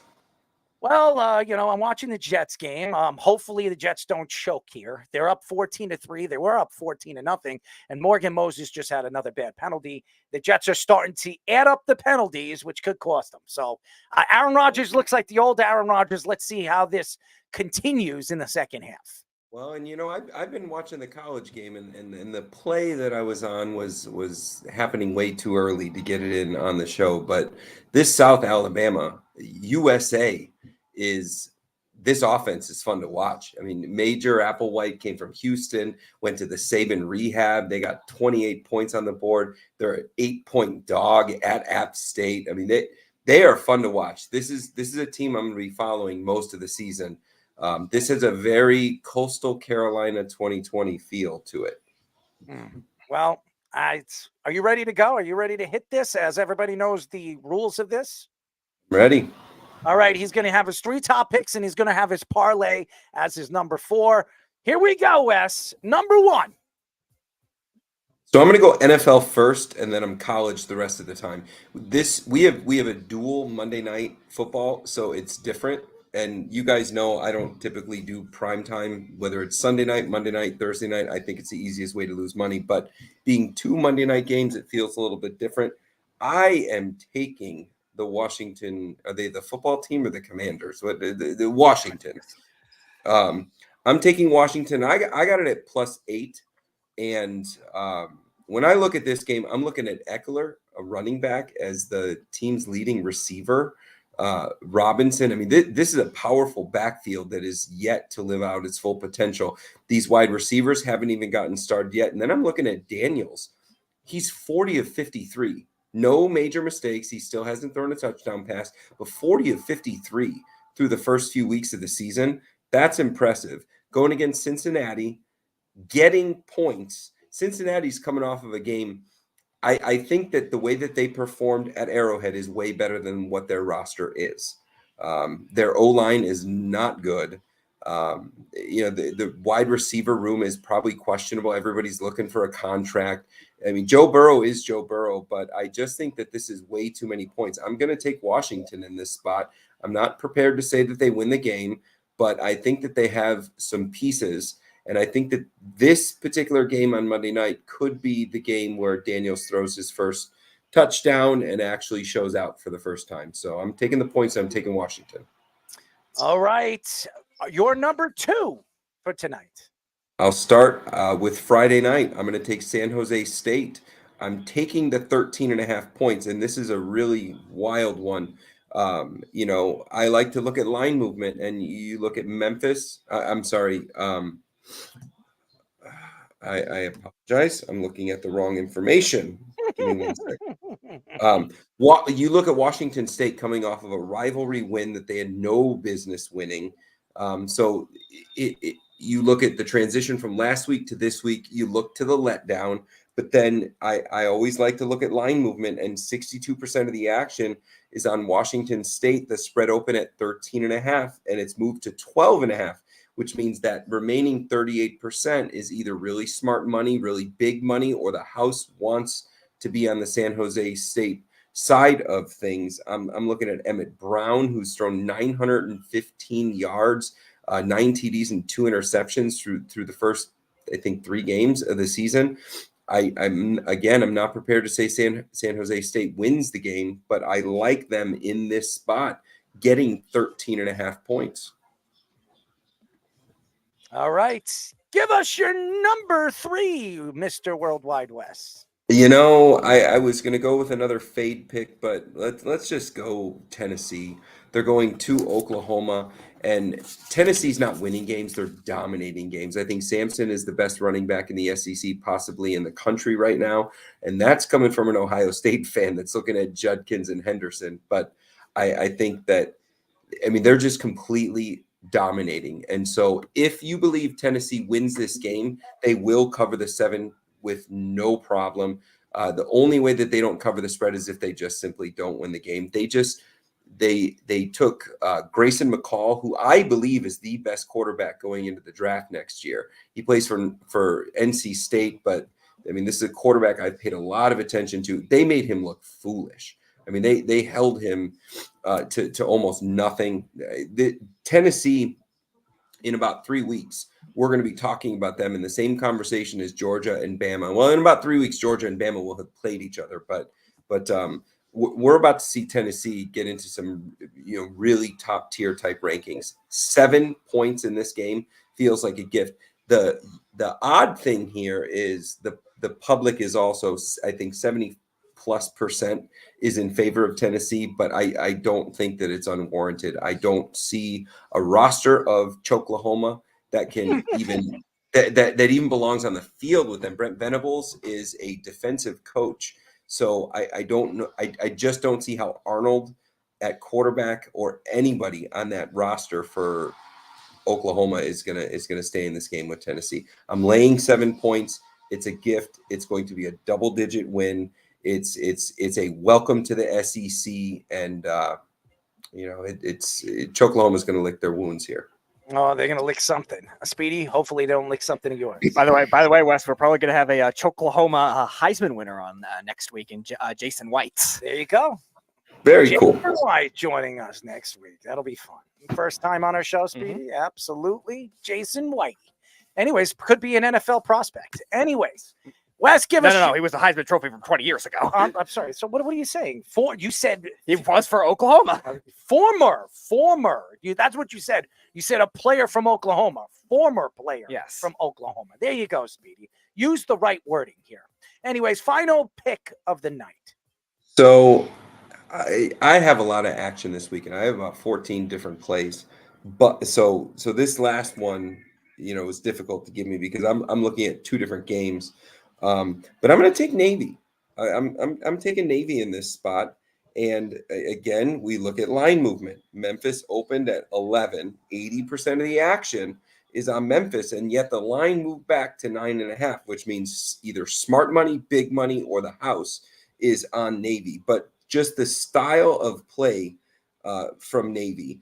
Memphis is coming off of what they probably believe to be a big win at Florida State. The style that Navy plays, like they play this ugly, dirty grind game. They can kill the clock. The way that Navy is able to rush the ball going up against, Memphis. Memphis can't really do much on offense, which really doesn't say very much about Florida State. But it's just the theme of my plays this week is high-low, coming off of a high, going into another game, what they perceive as an inferior opponent. I like Navy in this spot. I'm going to take 9.5 points. So a lot of dogs here. In fact, all dogs other than Tennessee, but we're going to take 9.5. I actually, in this game, I think Navy's got a shot of winning outright. That's interesting. And by the way, Navy, I can't wait until Navy and Army every single year. I can't wait to that game at the end of the season. So hopefully it's, what was it, last 3 years it's been Navy, right? It's been Navy that won.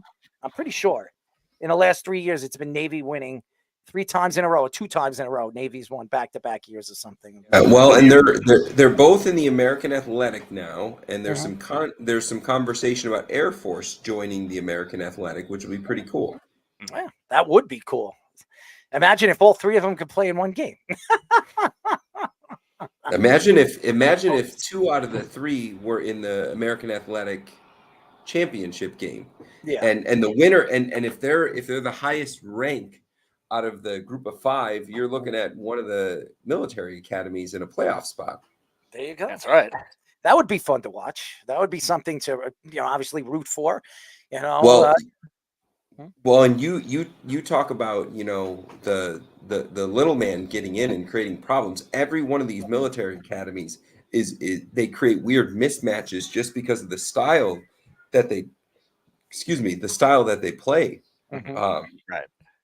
Like you look at Air Force going up against Ole Miss in a playoff game, like at Oxford, and Ole Miss is a 30-point favorite, yet Air Force muddies it up and just creates a really small margin.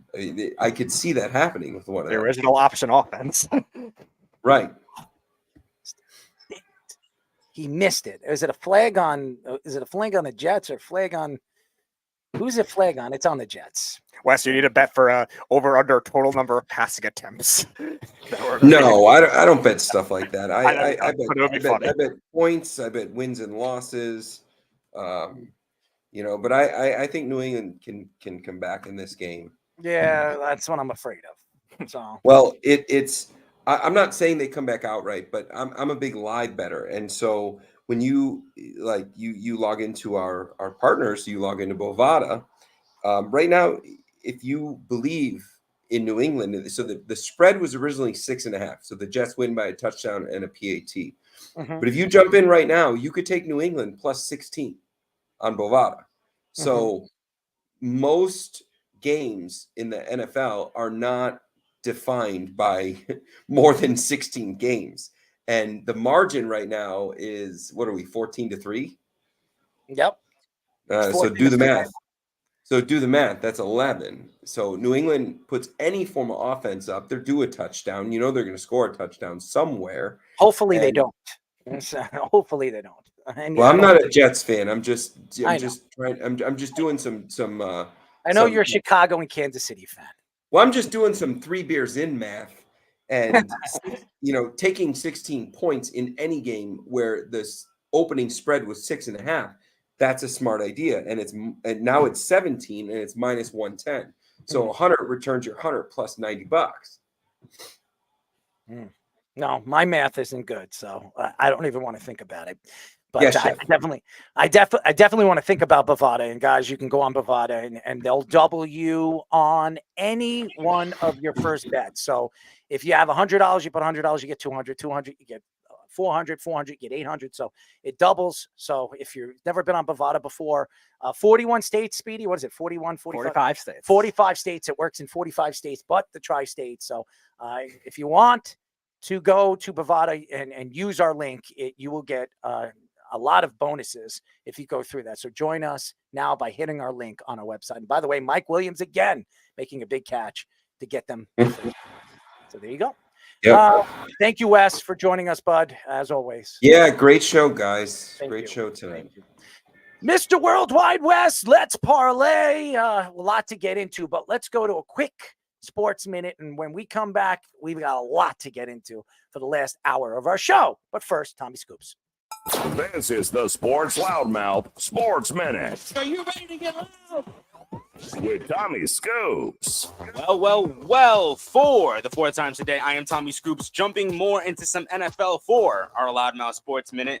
Texans tight end Brevin Jordan is expected to miss the remainder of the season, as Jordan revealed via Twitter that he suffered a torn ACL and will be on IR for the remainder of the season. Lastly, over in the MLB, the Dodgers actually clinch a playoff spot with a dominant win versus the Marlins. After Ohtani made history with 51 steals and 51 home runs, the team also clinched a postseason appearance with a huge 20-4 win over Miami. Now it's time for Scoops' scores. We're going into the MLB right now.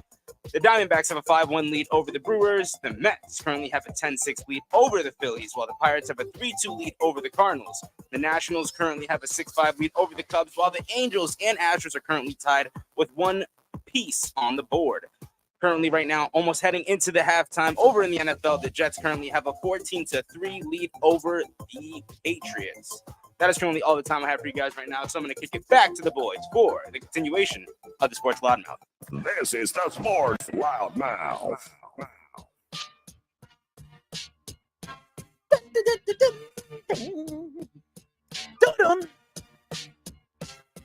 My world just shaking with Speedy in my pants, smacking my ass with a big battle act.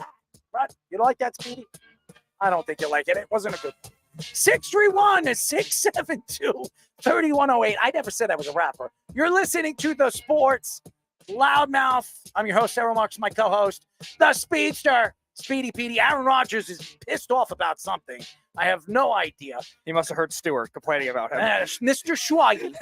Go to our website at www.worldwidesportsradio.com. Check out all our shows throughout the week, including The Loudmouth with me and Speedy Petey, every single Tuesdays and Thursdays at 7 p.m. All you have to do to tune in to check out our local listings for all our shows is go to our website at www.worldwidesportsradio.com. I just want to let everybody know that our show is moving to Monday and Wednesdays moving forward, starting next week at 7:30 p.m. So all the fans out there that are expecting Tuesdays and Thursdays, it's moving for the wintertime, for the rest of the season, because our executive producer is a football coach. We're moving it to Mondays and Wednesdays at 7:30 p.m. So be ready.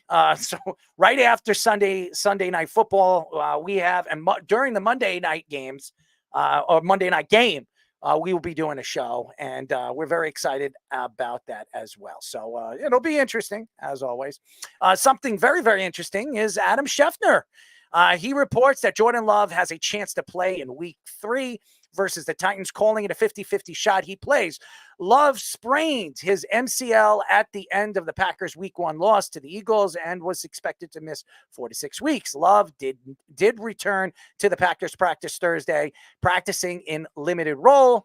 The Packers beat the Colts in Week 2 without Jordan Love, with Josh Jacobs having over 151 yards. Willis had just 122 yards passing in that game, but did not throw any interceptions. Love signed a 4-year, $220 million contract this offseason. If the Jets screw this up, okay, I do not want to see them catch the ball in-house or an interception. Just kick the damn ball and go into halftime up 17-3. It makes no sense why they're doing this. Just kick the damn ball. This is very Jet-like. This is a dumb move by Robert, a.k.a. Bambi Saleh, okay? I think they just, there you go. Kick the ball.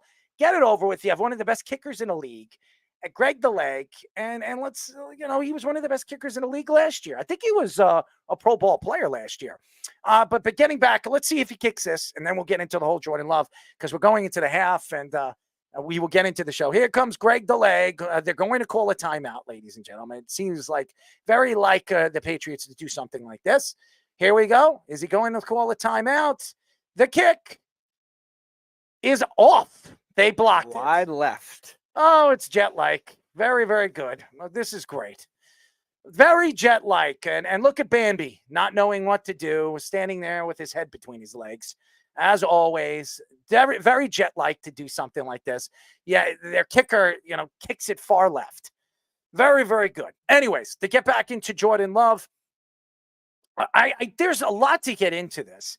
First of all, you're putting your quarterback, your franchise quarterback that you just paid 4 years, $220 million, a huge, huge contract. Now he has an MCL injury, a sprained injury, and you're putting him in harm's way. He only missed one game, and it just doesn't make sense. It makes no sense for the Green Bay Packers to put him in this position. You don't see Tua coming back in 8 to 9 weeks. And if you see Tua coming back in 8 to 9 weeks, it would be a big mistake, an absolute big mistake. And here it is. The game, is it 1 second left here? I mean, are they going to kick the ball here with 1 second left? They're going to throw the ball down the field. That's what they're going to do. And this is very Jets-like for them to give up a touchdown here at the end of the quarter. So be surprised or don't be surprised that the Jets do something stupid here and that Brissett throws the ball completely down the field. And McDonald's been unbelievable in this game again. He's been fantastic. And he has a sack in this game as well. So for all you Jet haters or Will McDonald haters, he's been pretty damn good again in this game. He's been a lot better than the Giants pass rushers. That's for sure. Let's see what happens here. The Jets this is going to be a Hail Mary.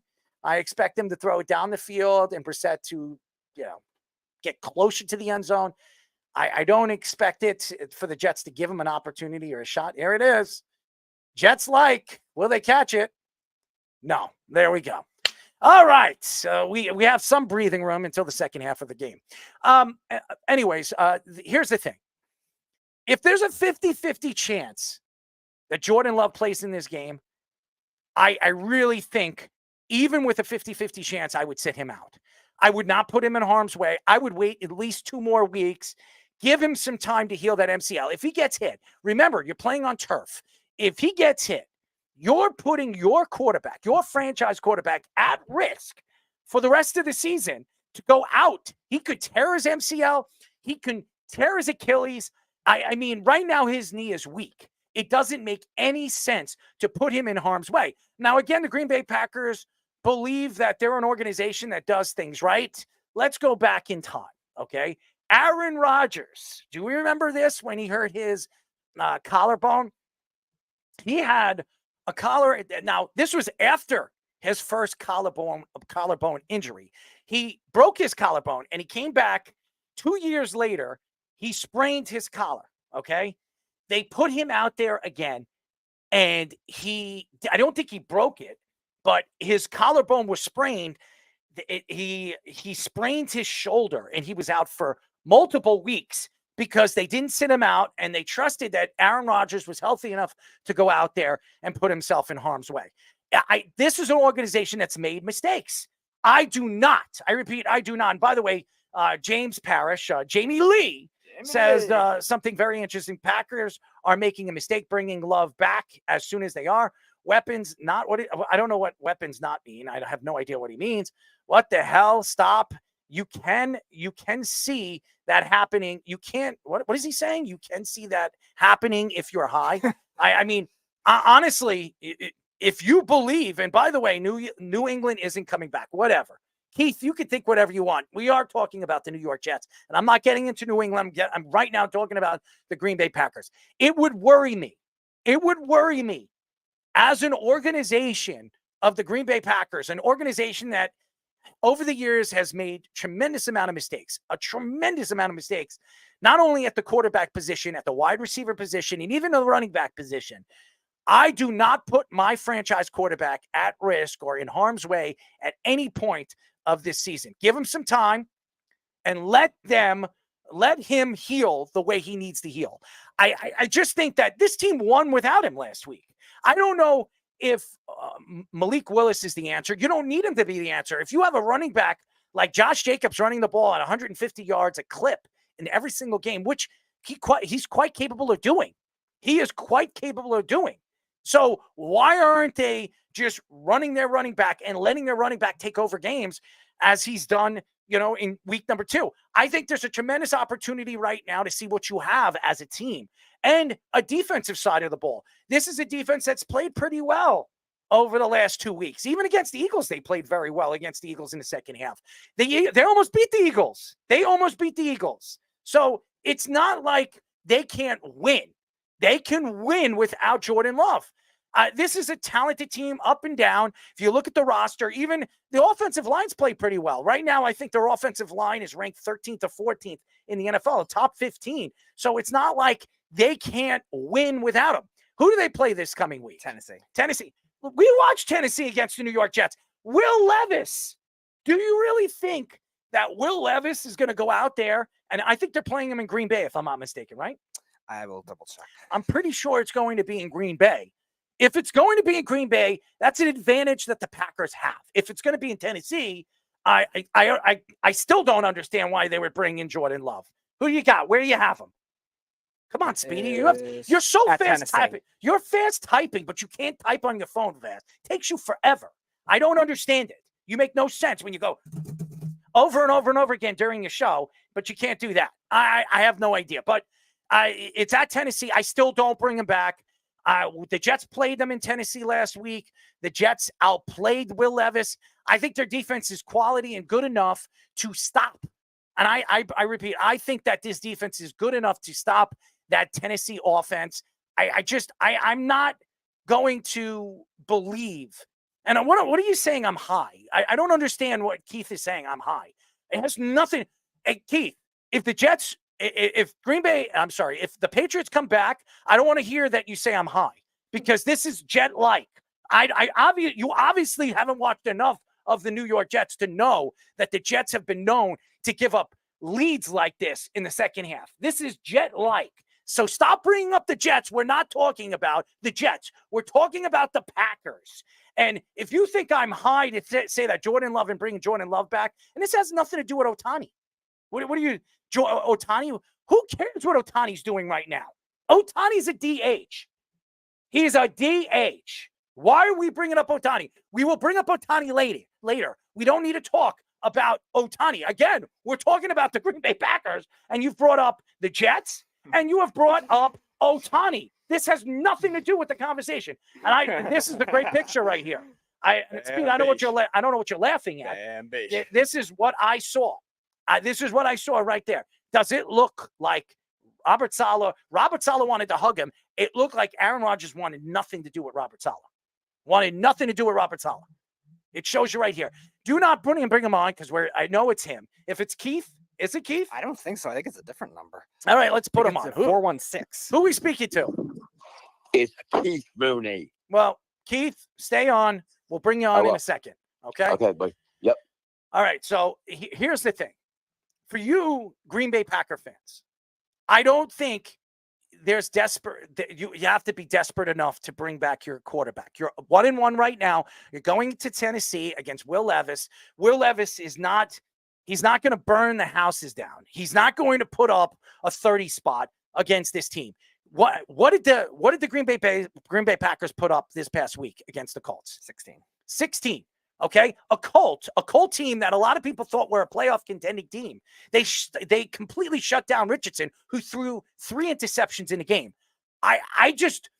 Is Richardson better than Levis? Yes or no? Of course, he is. So why would you put your quarterback in harm's way in Tennessee in a game where you are more than likely to win? You are still the favorites to winning the game without Jordan Love. Yeah, I could also take it a step further, too. Like, you're probably going to need your defense to win you this game anyway, because the Titans' defense has been really good so far this year, and the pass rush was especially good at certain points against the Jets last week. So why would you want to put... They couldn't stop the run. They couldn't stop the run. And Josh Jacobs, what he did last week was amazing. Right. And he did it against a pretty good defense, too.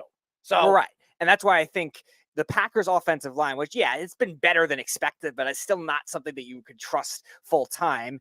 You have Jordan Love, who just gave a huge contract to. There's no point in trying to rush it back right now when your team just won last week. It's 1-1. You have other teams, besides the Vikings overperforming in that division, you have the rest of the division kind of underperforming, and you have a team in the Packers that has been injury prone for the last couple of years as it is. Why would you risk that? I would not risk that, especially a franchise quarterback that looks like he is going to be there for the next 10 to 15 years. He's young. He's 24, 25 years old. He's got a tremendous career in front of him. You're putting him in harm's way. It doesn't make sense. This doesn't make sense. You're playing against a bad team right now. Tennessee is not good. Okay, they do have weapons. Your defense has proven that they could shut down a pretty good offensive team. I mean, Indianapolis with Pittman and Taylor, you have a tremendous amount of weapons over there. This is, I understand you have Ridley and those guys, Hopkins there, and you have a good running game from Tennessee. I still think right now the Colts are a better team than Tennessee, and you just beat Tennessee with Malik Willis. I think you protect your quarterback, let him sit out for another week or two, especially the way the teams are set, the games are set up for him, and don't put him at risk. Let's put Fish in. Fish, your opinion on this whole Jordan Love situation? I don't really know why they're rushing him back. Are they really in a panic? They think they're going to fall completely off the map without him until he heals? It's an MCL. Everyone knows this is an injury that you can recover from, but if you come back before it's healed, all the other ligaments are now in peril as you're running around because it helps protect some of the other movements. So I'm pretty sure I remember watching Phillip Rivers back in the day play on a torn MCL and then end up tearing his ACL, and he still ended up playing on it because he's crazy Phillip Rivers. But and people don't realize how tough that guy was. But at the same time, like let's face it, guys. This is dangerous. They're risking him. They just showed that they can win a game against a not great team by never throwing the ball, basically, and just running like a high school offense with just good run game skills. So why not do it again? And your offensive line has proven that they can block for him. This is actually a pretty good run blocking team. That's what they are. So it doesn't make any sense what they're doing right now and putting your star franchise quarterback in harm's way against a team that you know are going to be gunning for his legs. That's what they're going to do. They're going to try to knock him out. I don't care what anybody says that teams aren't that vicious. Teams are vicious. Teams who are willing to do whatever it takes to win a football game. And if you can knock Jordan Love out of the game, you get an early lead, the fans, everything's going to slow right in front of Tennessee. Everything's going to speed right in front of their eyes. And I think Will Levis, as bad as he's looked, all he has to do is smell blood. And if he smells blood, the Packers could go into the game, lose their star quarterback for the rest of the season, and there goes their season. They have a chance to really go far in the playoffs if Jordan Love stays healthy. Big mistake. We saw it last week. Levis is garbage, and the Jets almost still lost to him. But he's a turnover machine. The guy just makes really dumb decisions with the ball. Like, you like how gutsy he is. You know, if you're going to be a supporter of his, you like that he's a tough guy, that he's going to mix it up. He's got arm talent. You see that there's obviously skills. But it's like we saw this with Zach Wilson. If you don't understand the game at a high enough level and you're just kind of dumb about your decision making, there's no place for you in this league. And I think that's what's going to end up with Levis. So why do you have to do anything different than he did last week? Just run the ball. You have legendary offensive line coach, father of the head coach over here. This is just do it again. Keep him healthy. Maybe this is smokescreen. Maybe they're just. I know as a coach, I would want the other team have to prepare for Jordan Love and waste all those reps and all that attention when all they're really going to do is just run the ball and run play action and like bootlegs with Malik Willis. So maybe that's just some gamesmanship by the coaching staff, because it just doesn't make sense to bring him back that soon. If they do bring him back, hey, they're playing with fire. That they are. All right, put Keith on. Keith, we can't keep you on too long. We have a lot of stuff to get into. What's up, buddy? Actually, what do you think about Shohei Ohtani's game today? We haven't even gotten into Shohei Ohtani. We do have a segment. Real quick. We have a segment. No. Oh, you're going to talk about it after? We're going to talk about, we have a Shohei Ohtani segment. We will talk about his season. I still think. No, today's game, I mean. Yeah, 6 for 6. I know 10 RBIs. It's a great game. Again. Insane. That's great. It's great what Shohei Ohtani is doing. But is it going to help that? Is it going to help the Dodgers win a championship? That's the question. You're paying him $70 million. I hope. I don't think they have enough. Well, he's worth every penny because of, obviously. I would never put him on the mound again. Okay, I would have him as a DH for the rest of his career. I can see that, but they're talking about maybe having him pitch in the playoffs. They're idiots. They're another idiot organization. I think you just Rodgers. You can see last week he was taking some good throws. Yes, right. He looks sharp as hell, man. Back to his. Still worried. I know it's against New England, but you could just tell he's right back, man. I hope so. Again, this is the second half. You see that him and Robert. They'll be a New England blow. I don't know if you watched that, but when Robert Saleh tried to hug him, he pushed off of him and he looked at him. He gave him a dirty look. So I didn't. Oh, you got it. We'll show you. I actually got video of it. Hold on. We'll show you the video right here. No, I believe you. Look at the video. I don't blame him. I mean, there's a video. Kick him in the balls. I think he realized that Robert Saleh doesn't know what the hell he's doing. So they look. I think they did go all right tonight though with he playing Allen in there. I kind of hope I might be wishing I start him tonight because he doesn't look happy. I'm telling you, Aaron Rodgers does not look happy. So as much as I don't know. He doesn't. Typical focus on Rodgers. Well, we'll see. But he's everything's right on the money, man. He's just throwing that quick release. He just looks great. I hope so. And I know it's New England, but the line is playing great too. Yes, I'll tell you this: McDonald's is a real deal. My God, he looks unbelievable. Will McDonald is the real deal. For all you Jet fans that hated it and booed it, and I told you guys I like this kid. Boy, oh boy, he's already got 4 sacks in 2 games. He looks great. He looks really good. You're right about that. He's improved 100% from his last year already. They knew what they had in him. Mm-hmm. Hey, let me one thing about Love. Mm-hmm. They didn't say they're starting him, did they? Yeah, they did. They didn't say they have to start him? 50-50 on him starting. He practiced on Thursday. They might be doing that. Maybe just get the other team to prep for him. You never know. I'd be shocked if he started, but if he does, I think they wouldn't. I don't think they'd risk his career, let alone their season.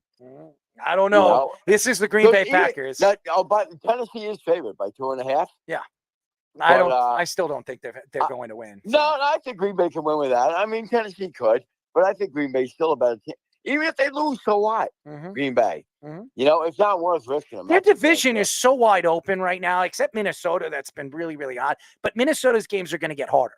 Okay. Well, like this week. Yeah, they're going to hit a harder skid. So I don't think it's going to be that easy. No, they're going to be. Hey, no one expects them to do what they're doing at all. No. But yeah, for real, it's a good division. Detroit's only going to play better, probably, but who knows? Sauce anyway, no, I'm with you on everything tonight, man. All right, man. But, we appreciate you. Keep listening, my friend. Yeah, I will. I'll talk to you later, buddy. Keith, it's 3rd and 4. Here we go with the Jets' woes on 3rd downs and stopping teams on 3rd downs. I'm telling you, it's bound to happen, and I think I'm smelling it. I smell the New York Jets falling apart very, very soon. We will see, but I'm actually like 15 seconds ahead of you guys over there in the game for some reason. I could see it before it's happening. So this has actually been very entertaining for me.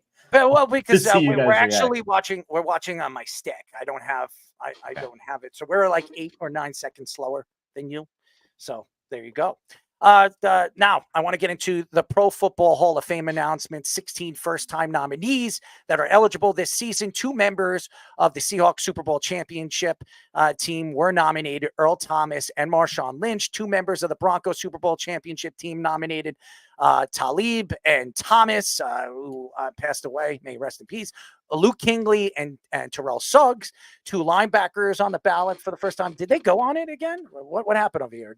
Was a kick? Yeah, it was a punt return. Okay, I'm not getting a chance to read it.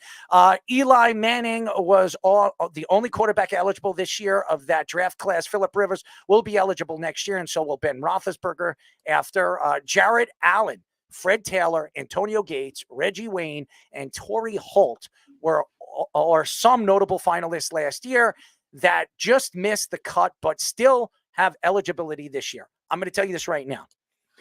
Antonio Gates is definitely in. 100% in. Reggie Wayne, definitely in. And Torrey Holt, definitely in. I think all 3 of those guys should be in. Absolutely should be in after all this time waiting. Eli Manning will not be in this year. He'll be in next year. I think he's a second-year ballot Hall of Famer.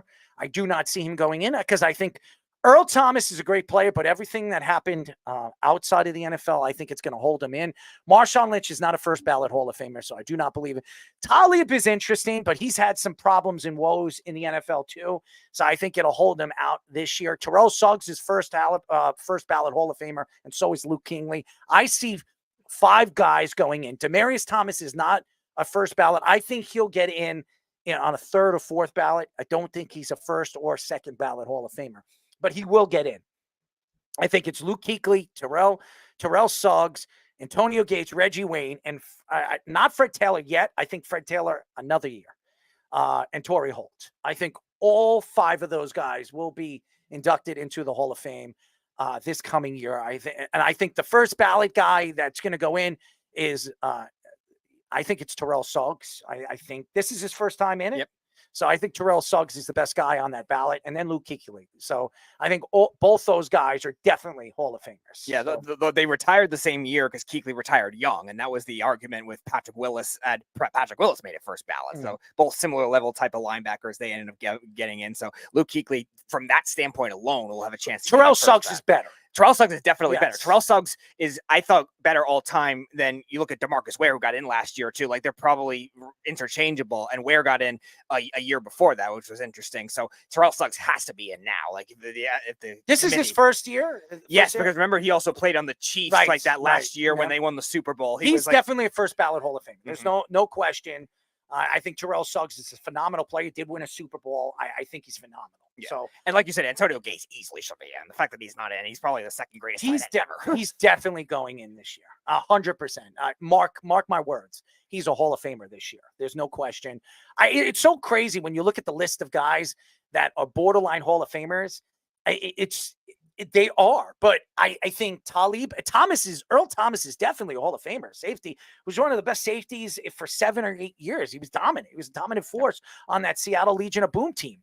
But because of the things that he's done off the field, I don't think he's ever going to be inducted. I just don't see it. I cannot see him being inducted into Hall of Fame. The way the NFL and the board is, they're very stingent and stingy with all that stuff. And Marshawn Lynch, he will be a Hall of Fame. I just don't think he's a first or second year ballot. Running backs are very, very hard to be first ballot. Davis was. Terrell Davis, I don't think he was a Hall of Famer, but he was so loved by so many different people. That's why he went in. And he won 2 Super Bowls. Marshawn Lynch won 1.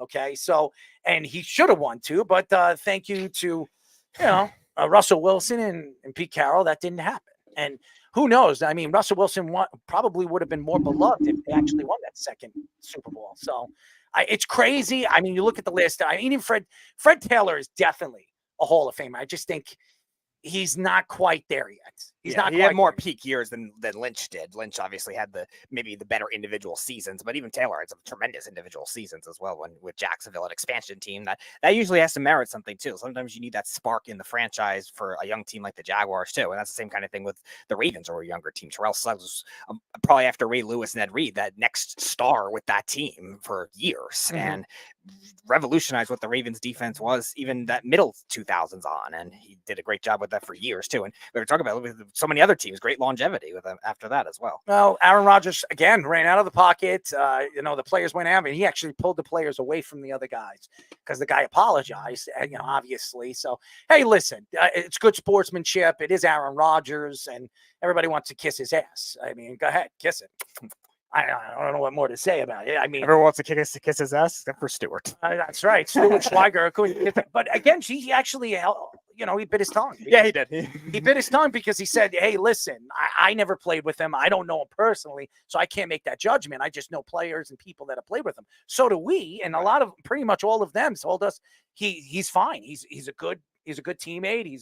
He's very fun to play with, and he's actually good on and off the field. He likes to play video games. He likes to hang out with the boys. So I don't know where Stuart Schweigert got it, and I know he's not going to give us any names, but a very interesting story when he said that. But again, I mean, what are your thoughts, Fish? Who do you think goes to the Hall of Fame? There's definitely one guy that you did not cover, and it's because you overlook the kicker very often. Adam Vinatieri is up for a Hall of Fame as well. He's 100% going to be that guy because of the Super Bowl first picks. Ballot? The first ballot. He played for like 22 years or something like that. I don't know if they're going to put a kicker ever. I don't think they're going to do that. I'm just saying. I don't see it. He won 2 Super Bowls. I know. I got it. I just don't think they're going to do that. How many kickers have been in the Hall of Fame? 1? It's great. I mean, well, it's not going to be. Don't you think this is the guy, though? I like him. I agree with you. I think he's a Hall of Famer. First ballot Hall of Famer for all the things that he's done. What the hell is going on here? Oh, yeah. Conklin. That's Conklin. Oh, Rucker. Hey!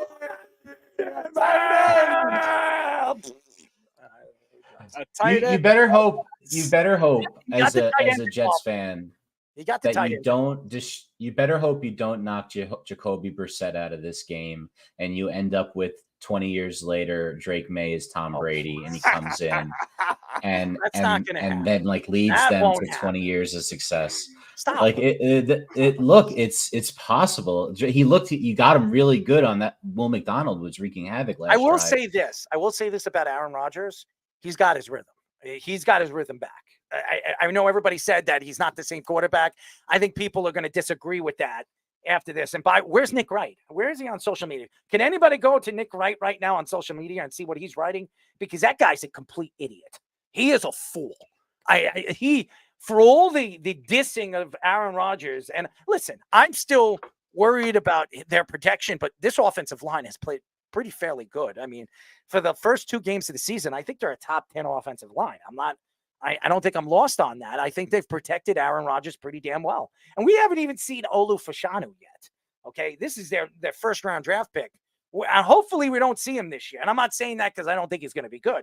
It says that Smith is healthy, Morgan Moses is healthy, and Simmons is healthy. But I think that it's unbelievable. They definitely have the depth this year. And Elijah Vera Tucker has been pretty damn good too. So he's going to be asking for a nice big contract at the end of the season as well. But I would agree with you. Adam Vinatieri is definitely there. I don't know if I give Adam Vinatieri out of all these guys a first ballot. Because Antonio Gates is the second best tight end of all time, and maybe of all That time. I'll never understand. I'll never understand why Gates didn't get in last year. Kelsey will He's be a definitely first getting ballot in Hall of this year. Famer because he's married or is dating Taylor Swift. I mean, that's the only reason why. I mean, Fish, you want to hear another? I do not want. He's in the Hall of Fame, a different type of Hall of Fame for that. I do not want Greg DeLake to kick the ball right now. I mean, I've seen enough of Greg. He missed a very easy kick. Okay, I do not want to see him kick. Fish, before you make your point about Gates, I just want to mention another great beef take. The beef called and decided to make the take of Jason Witten being better all time than Antonio Gates. That's crazy. Wooden was great, but in a very different way. Look, I have a case for Eli, though. I have one case for Eli. Where do you have him? Where do you have him? I'm sorry. I'm asking you, where do you have him? Eli Manning. Where do you have him? I have him going first ballot because there's precedent for a guy like this to go first ballot. Joe Namath was a first ballot Hall of That Famer. was Joe with one Namath. less touchdown. Oh, sorry. How many more interceptions than touchdowns does Joe Namath have? Let's look at the stats if you're going to complain about Eli and having having the picks. Because let's face it, Eli had a much better career than Joe Namath. He did. No question. But Joe Namath is like loved by everybody. I have no idea because I love Eli Manning's pranks to people that I hear about. Oh, I think he's funny. There's no doubt about it. There's no doubt he's funny. But is funny going to get him a first ballot Hall of Fame look? I don't know. What are they doing here? Just throw the damn ball. There you go. I would like to see more two-back sets from them. They're really Did I not tell you that they bring the tight ends in tonight? Did I not tell you that? They are, and they're doing a good job of that. Yeah. But they're really, just going on and off with Hall and Allen and not using them together, which I think is a big mistake. Like, do you really if you can have a set with two backs and a blocking tight end. You don't need to just do it this way. Get them both on the field. Give teams and then split out Hall wide. Have him to be the motion guy so you can get to your trip sets. So you get to your more regular things. Be more creative, Hackett. I mean, you're talking about so vanilla.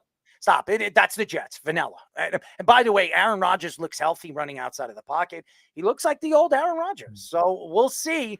This is only the Patriots. I want to see him continue doing this as the season progressively moves forward. He does look good tonight.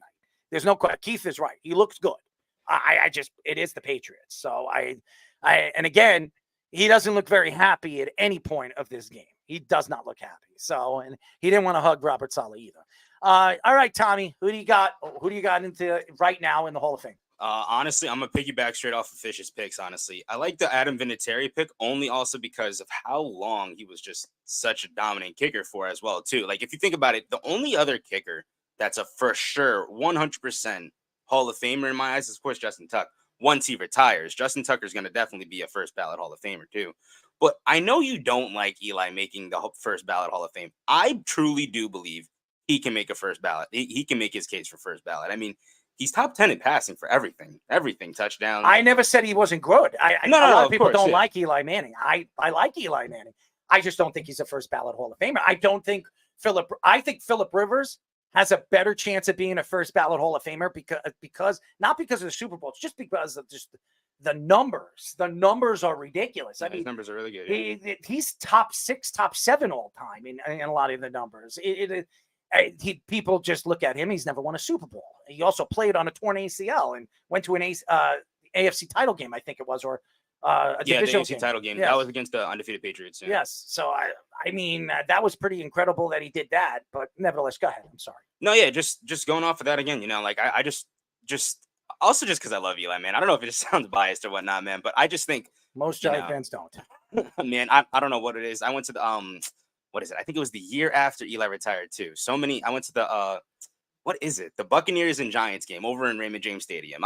I think the Raymond James stadium is really nice and everything. A lot of Giants fans were just not happy with, or were just so excited actually that the fact that was the first year after that Eli Manning had retired. And I was honestly surprised. I'm like, I don't know how you could just disrespect some man that did such great stuff for our organization. Of course, it wasn't for a long time after that, but personally, I have Eli going in the first ballot in my eyes. Personally. Try living the Jets' life as far as quarterbacks are concerned. I mean, Giant fans are complaining.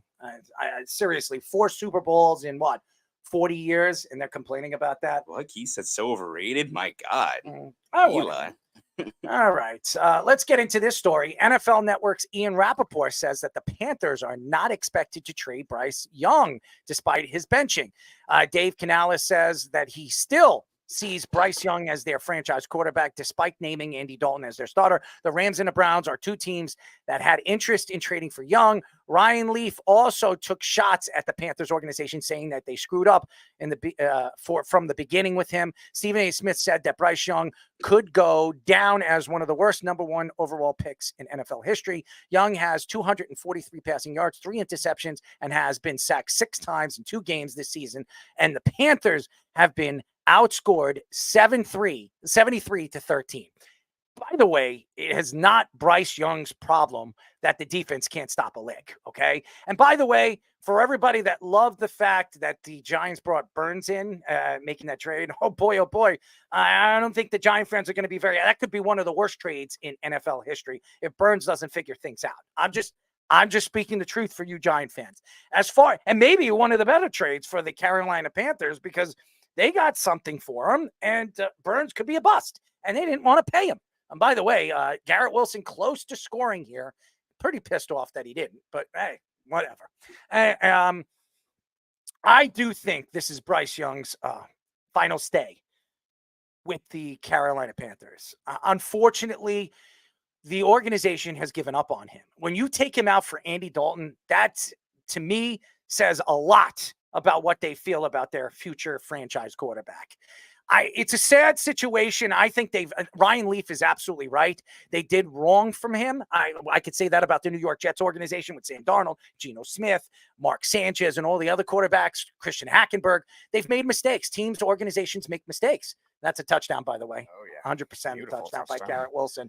Almost intercepted, by the way. That was a little costly right there. Almost intercepted. But Garrett Wilson might be a top 3 receiver in the league. No question. And I think that when him and Aaron Rodgers figures it out with each other, I think Garrett's going to have 12 to 13 touchdowns. I think he's a great pick in fantasy if you drafted him. But again, if you're sitting here right now and wondering, and Stephen A. Smith could be right, but I don't think he's the worst quarterback of all time at number 1. There's quite a few of them that we can name in the past. One of them named Russell. So I do remember Jamarcus Russell. I mean, he was pretty bad for the Raiders. Yeah. I mean, there are a lot of them. I mean, there are tons of them.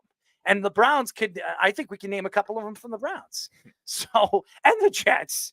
I mean, not first round, not number 1 picks, but hey, unfortunately, they did wrong from him. His size was definitely a problem. He is not Russell Wilson, a guy that can move inside out of the pocket and make, accurate throws. He's not that type of quarterback.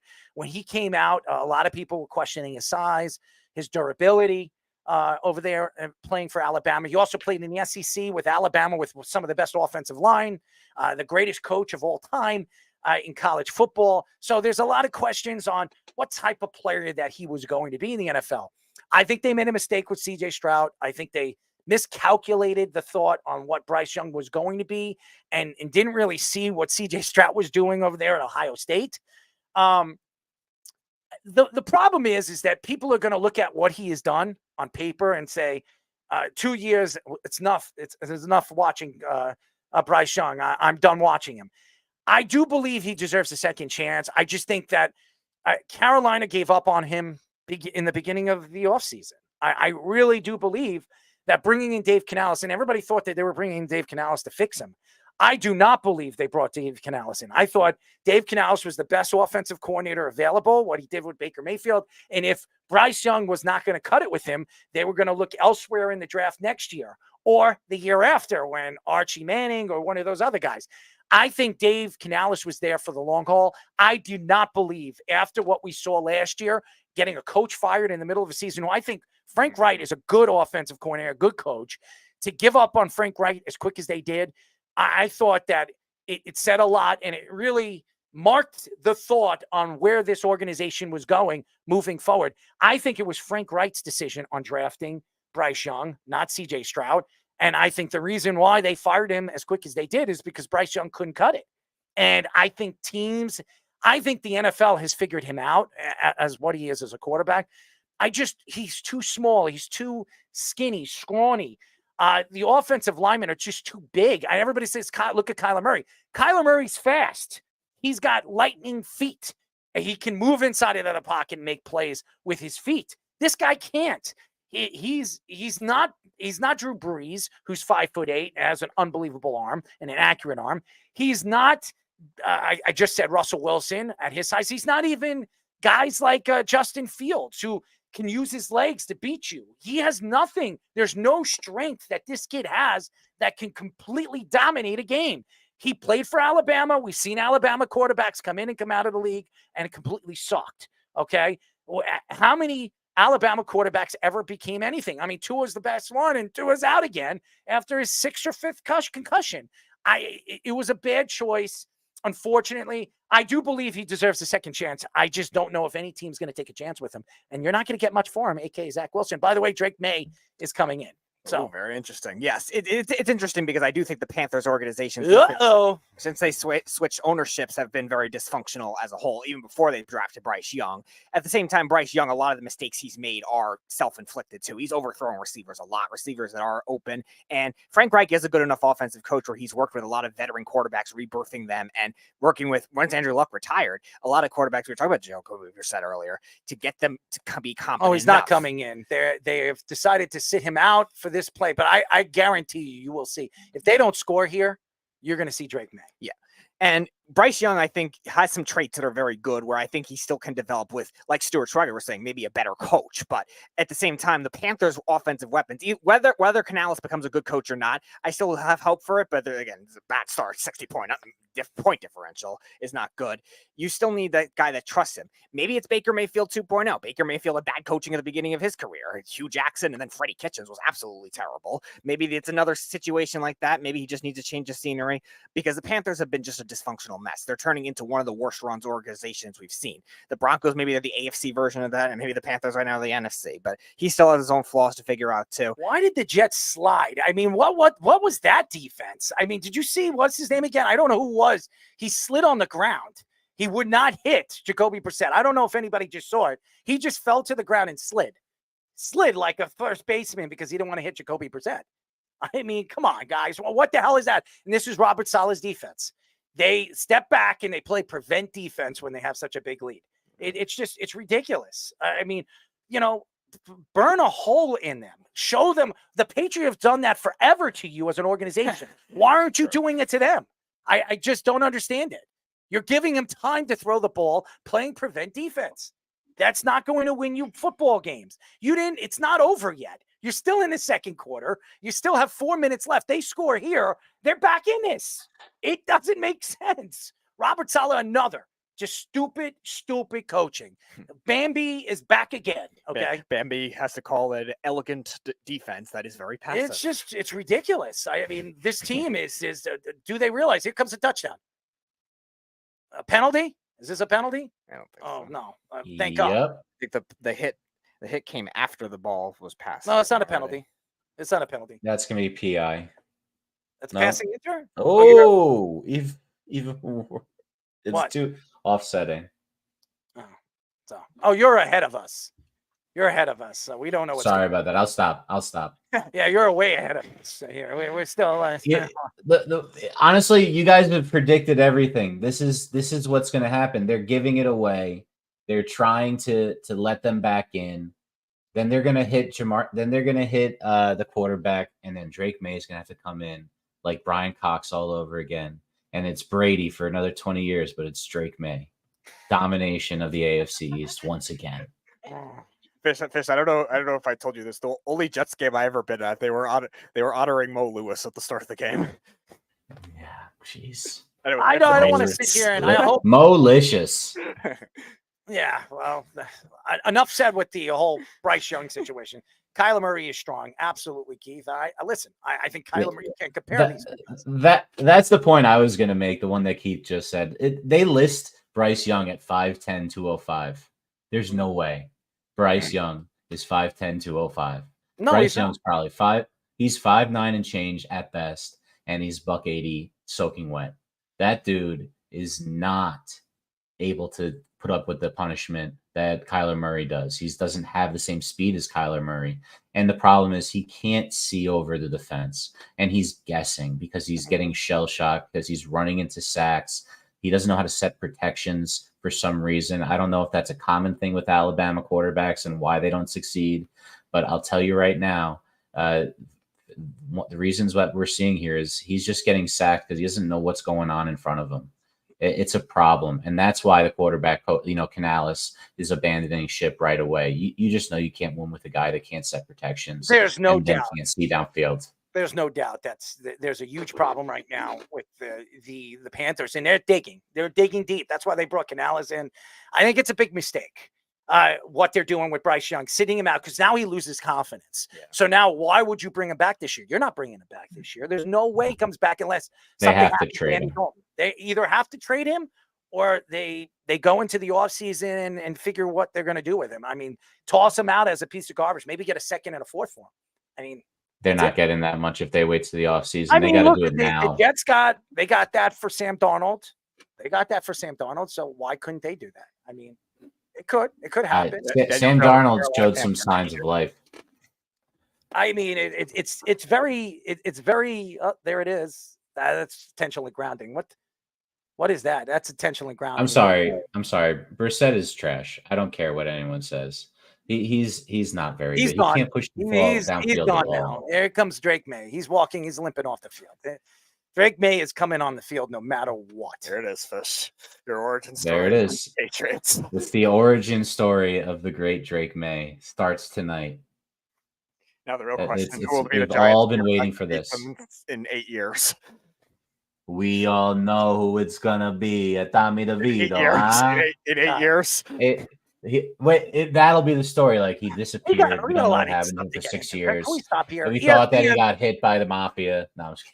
ESPN's Mel Kiper Jr. said that he thinks too high safeties on the defense should be outlawed from the NFL. He added that every team should have at least one safety playing towards the line of scrimmage, like a linebacker. He mentioned this rule should be in place to limit bad quarterback play. NFL insider Michael Lombardi said on the Pat McAfee show that the problem is the teams and players don't practice enough to beat those schemes. Pat McAfee also fired back at Kiper saying, we don't have the quarterbacks we used to. ESPN's Mina Kimes mentioned teams like the Saints and the Cardinals have had great offenses this season running the ball against the defensive schemes.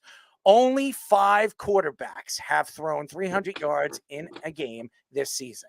I mean, that's a problem, obviously.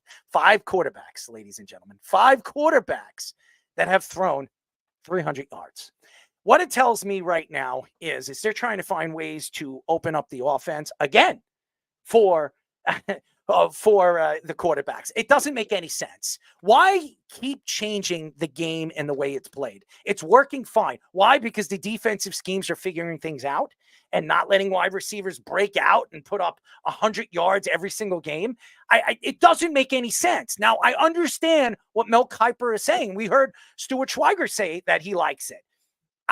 He's a defensive player. I'm very surprised that he would come out and say that. It doesn't make sense. And Pat McAfee is absolutely right. The quarterback play isn't the same. There's one quarterback that's been dominant, Patrick Mahomes. Everybody else is up and down. Pat's right.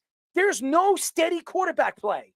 There is none. So again, what are they doing right now? They're trying to make it easier for the offenses. So you know what we're going to do?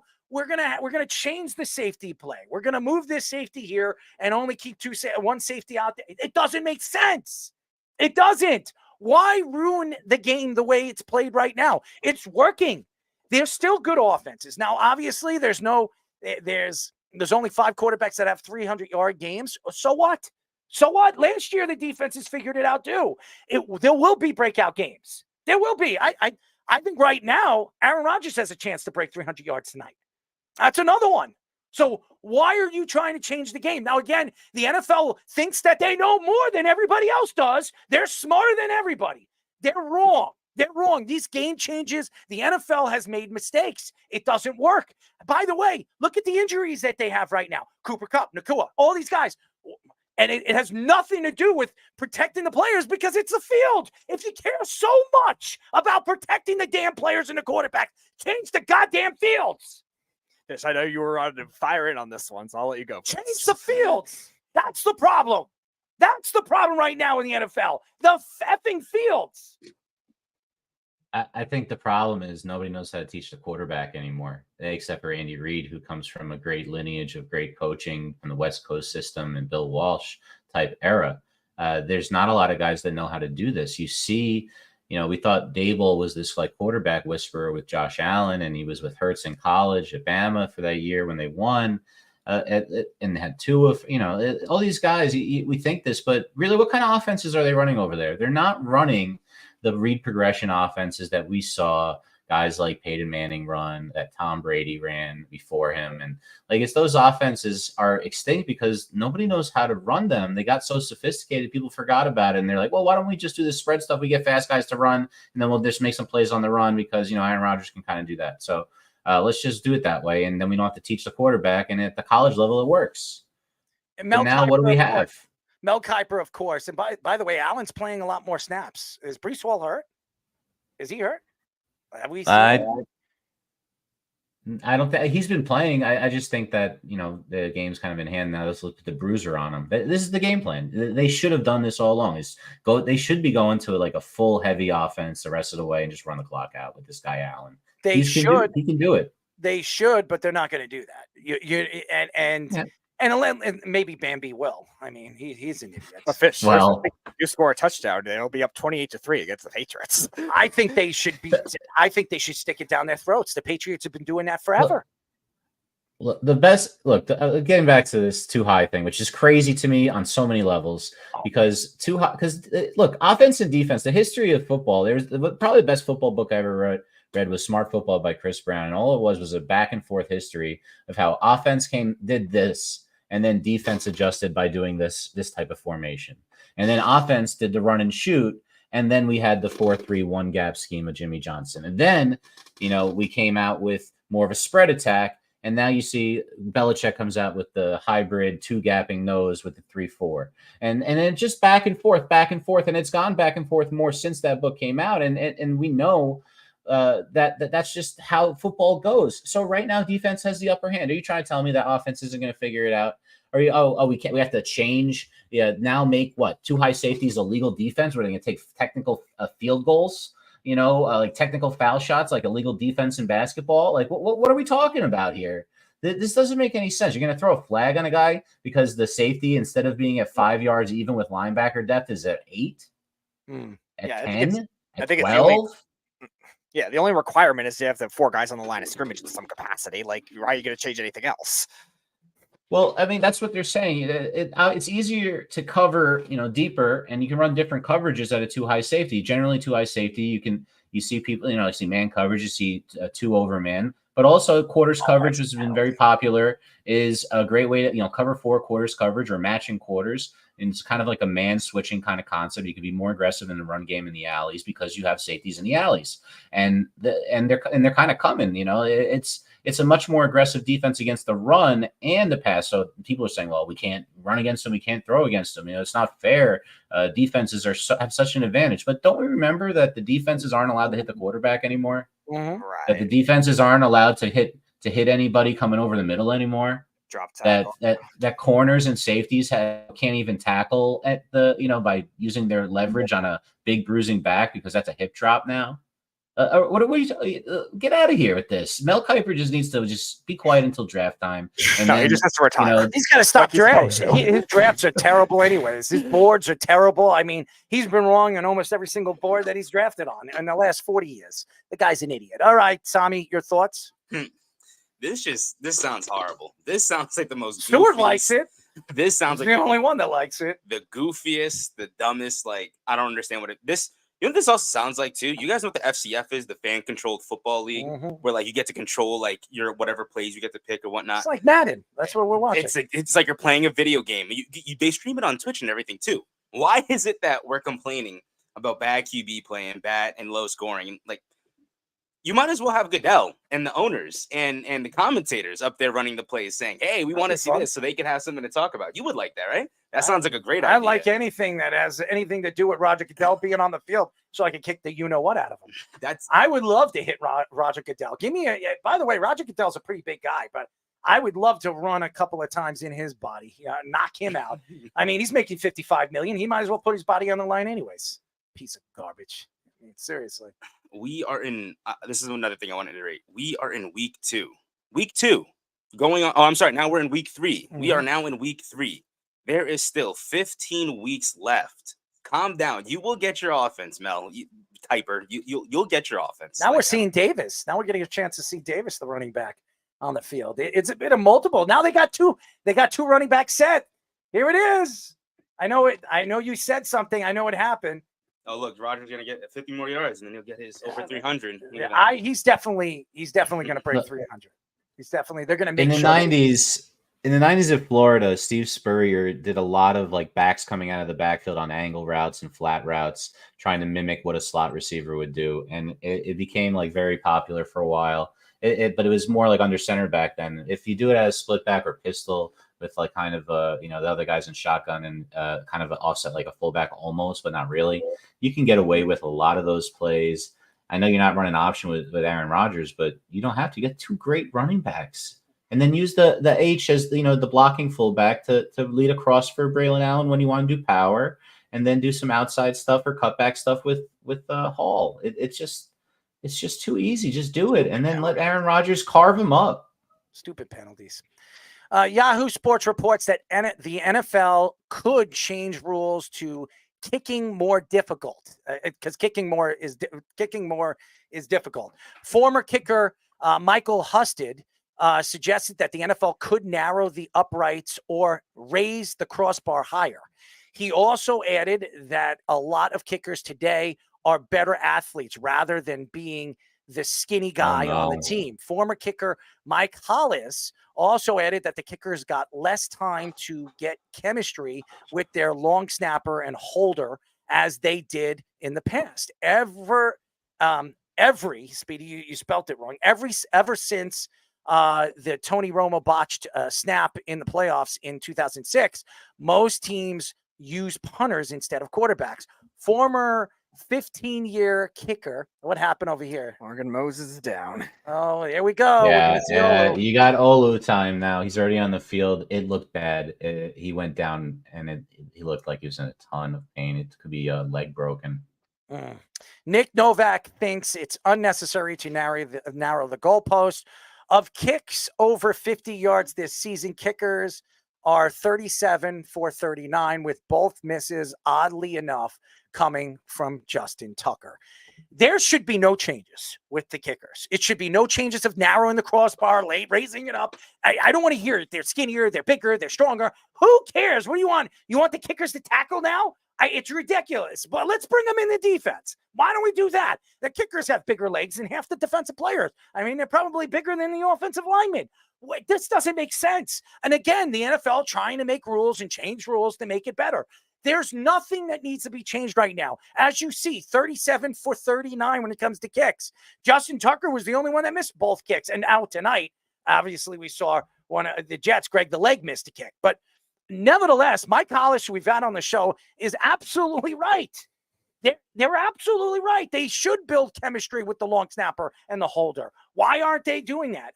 Again, the NFL is always trying to spin the wheel and make the deal. It doesn't make any sense. And again, the NFL is always trying to make the game better. How does this make the game better? You want to make the game better? Get rid of kickers altogether. Get them gone. It doesn't make sense. By the way, I know a lot of kickers that we've had on the show would think I'm an idiot, and Mike Hollis being one of them, Adam Vinatieri being another one, because he's had more points and more more kicks for points than Peyton Manning thrown for touchdowns and points. So it just tells you what Adam Vinatieri did for 20-some-odd years. Here's the problem.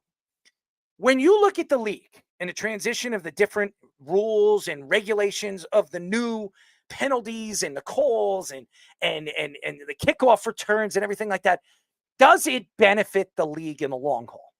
Does it? And the answer is, it doesn't. Why take away something that's worked for many, many years? Why try to change something that has benefited teams winning Super Bowls? Ask the Patriots. Ask many different teams that have won Super Bowls because of the kicker. The kicker wins it, not the quarterback, not the defense, not the offensive line, not the safeties, not anything. The kickers are so very important. If you don't have a good kicker, you're not going to win a Super Bowl. You're going to need that kicker one way or another. So what is the turnaround here to make this better? To make the uprights higher? To make it harder? Why? Why make that? He's walking off the field. He is hurting, but he's walking off the field. So that's a good sign. That's a good sign. Now, I don't know what it is. It could be a sprained MCL. That's what it could be. But you see Fashanu. You're going to get the chance to see Olu Fashanu. Hopefully he stays healthy. I don't want to see anybody go down now.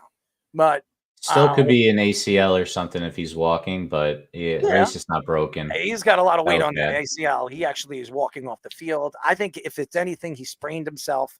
It looks like a sprain. He's walking on it. He's putting weight on it. So I don't think it's as bad as you think it is. He'll be out for a couple of weeks. I'm sure of it. I always thought Olu was going to take over for him anyway at some point halfway through the season. I think he's going to take over for Smith. I think they're going to move Olu eventually over there if Smith goes down. That's what I thought. I think Olu is their left tackle. I think he looked fantastic in the preseason, by the way. Looked absolutely fantastic. You're going to get a look now. No, well, we'll get a look. Speedy, whose ass are you going to be spanking tonight? What are you even talking? Are you going to spank somebody's ass tonight? No. Why not? Stupid. Well, it's stupid to spank somebody's ass? Why does the coaches do that? I don't know. Ask them. Well, you said it's stupid. Ask them. I'm asking you. I'm asking your call. Why do they smack their asses? I don't know. All right, so it's not obviously that's so stupid. I mean, a lot of I'm not a football coach. Well, you could smack one of our asses.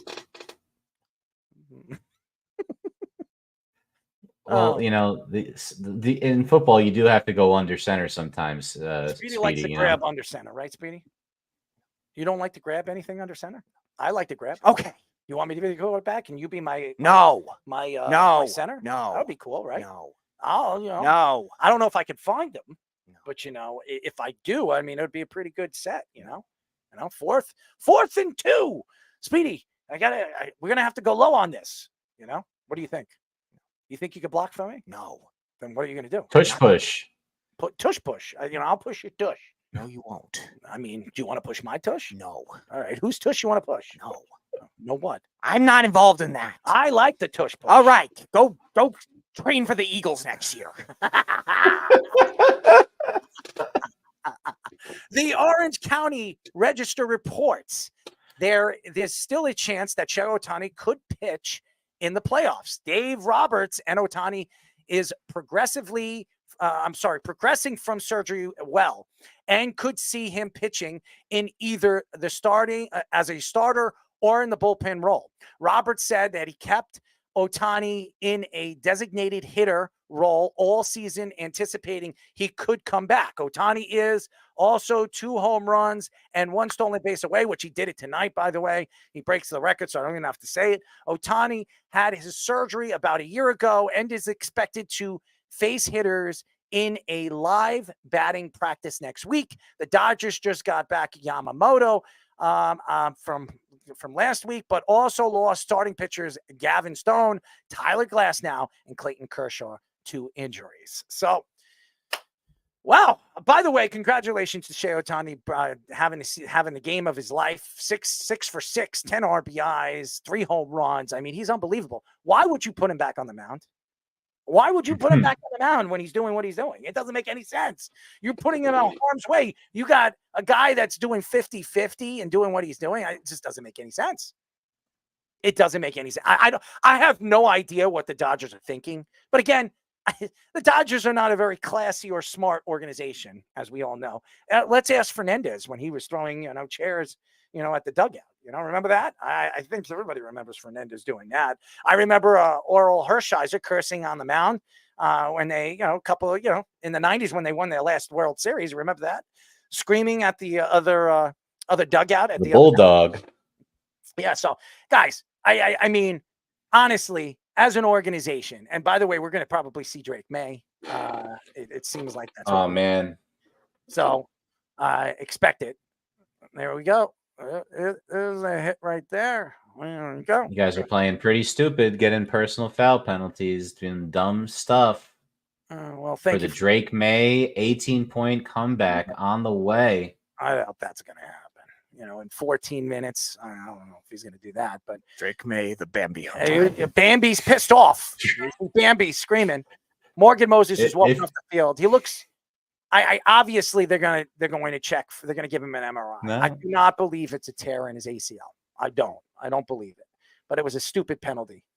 So he's pissed off, as you can see. But we'll see. I don't know. That's not a good sign. What happened here? Here we go.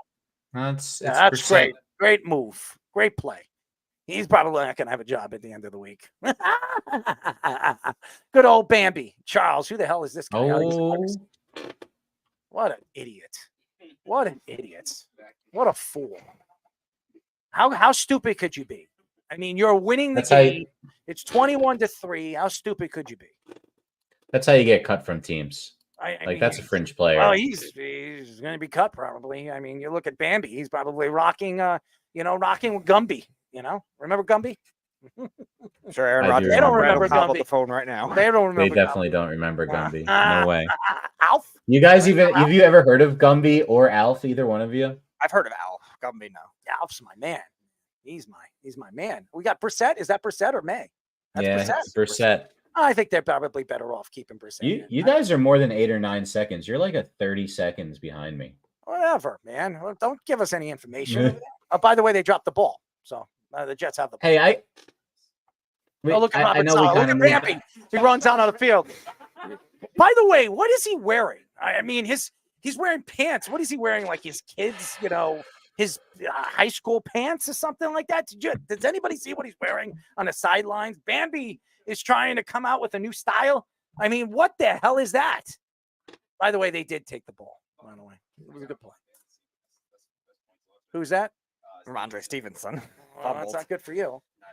That's not good. Old Bamber. Oh, Bamber are in the rockers. But congratulations to Ohtani. Here's the thing. Going back to Shohei Ohtani, there is no reason why Shohei Ohtani should be playing as a pitcher at any point this season. I don't care if you have a chance to win a World Series. You do not put him in harm's way. And right now, when you see what he's doing, putting up a 50-50, having the game of his life, having the career season that he's had, it just doesn't make any sense. He is going to win the MVP of the National League. There's no question he's going to win the MVP. It looks like Aaron Judge will be the MVP of the American League. And a lot of people's thoughts is they might meet in the World Series. The two MVP guys are going to meet in the World Series. But to sit here and wonder what the hell is Roberts thinking? We all know Roberts is an idiot. I mean, who doesn't think that Roberts is an idiot? I don't know how he still has a job right now. They kept Don Mattingly too long. They kept Joe Torre too long. And now they're keeping Roberts too long. I don't care if he won a World Series. Me and you could have won the World Series with that team and that talent. This team has been an absolute bust. And by the way, Shohei Ohtani is having an amazing year. He deserves the MVP of the National League, not somebody on the Mets. So Lindor, anybody that thinks Lindor should be the MVP, shame on you to think that. But to sit here right now, and actually, did they drop the ball? Did they give the ball away? No, they didn't. Thank God. Hopefully not. That would be a real, mess up. I just think that this thoughts to putting Ohtani back on the mound this year, even next year, is stupid. He is a DH. You can win with Ohtani moving forward as just a DH. You're protecting this guy. You're paying him. How many years did he sign for? 10, 11? You're putting him in harm's way. If he throws his shoulder out another time, there's a question if he's going to be able to hit again. I mean, you're putting him in harm's way. I think it's a dumb move for the Dodgers. Terrible move. The Dodgers right now are actually overcoming something they normally are bad at. They actually have a decent bullpen. So the thoughts of putting him in the bullpen is a mistake as it is, because they actually have some young relievers that are actually playing well. And I know there's a couple starters that have gone down to. Gavin Stone was actually playing very well for them, but they also have some young starters that have played well recently. Now, Bobby Miller was one of them that just got demoted, but he was playing well before that. And they're going to get Kershaw back at some point. Now, playoff Kershaw obviously is never anything good anyway, but nevertheless, you're going to get enough depth to make it work. The only time the Dodgers would actually do that is probably later in the postseason if they do that. You can't have him rush him back right now. I know it's a 1-year anniversary. I can't imagine that kind of thing working right away where he's effective against hitters in the first round. Now, they have the bye. They're probably going to have the bye, luckily, unless the Brewers somehow streak into the second seed all of a sudden, but they just clinched the division, so they're going to rest their starters. I can't imagine the Dodgers would push any further, maybe until Game 7 of the NLCS or an elimination game then, to ever think about that kind of thing. And even so, you have to be very careful with it as it is. Let him practice against the hitters in batting practice, fine. Let him get used to that aspect of it again. But throwing him in the fire in the playoffs, that's very fireable for Dave Roberts. If you score right here, do you take Aaron Rodgers out? I think you take him out. There's no reason to keep him on the field. I think it's a big mistake if they do that. If he scores here, take him out of the game. And by the way, Olu looks pretty good. He does. He looks pretty good. I mean, he hasn't given up a sack. He's holding.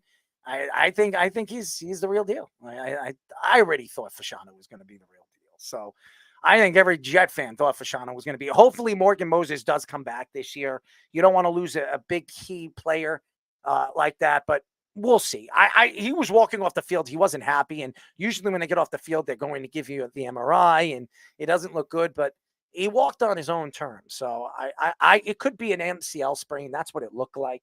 That's what I think it is. I didn't think he tore anything. That's just my opinion. We will see. It doesn't look good for the Patriots now, losing another player. So, Keith says, "I'm Gumby, damn it." Yes, you are Gumby, Keith. Gumby. The last 3 home run, 10 RBI game I remember is A-Rod. A-Rod did that to Bartolo Colon years ago when he was on the Angels, and he hit monster shots when he was, eating the gummy bears out in the infield. Oh, I love Gumby. But my favorite. But they're saying that this 6-for-6 outing he had with this 2 stolen bases included, with 5 extra base hits, they're saying it's the greatest statistical game of all time. Worms. Dating back to like forever. The greatest game of all time, they're saying. Ohtani. Sour worms, Speedy? You watch the game and let fish talk. I'm just thinking right here. What do you like? Gummy worms, sour worms? What do you like? Doesn't matter. It matters to me. Give it to me. Tell me. Spit it out. Sour, whatever. There you go. Sour. Why do you like sour? First. Oh my God. Just give me why. It's a good flavor. Oh, there you go. Good flavor.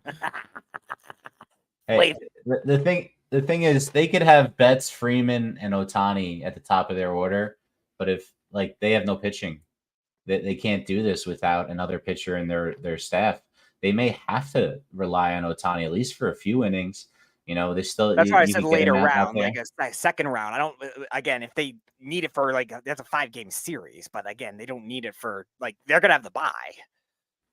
Well, that's what I'm saying. As soon as they get into actual playoffs, who do they have that's a playoff pitcher?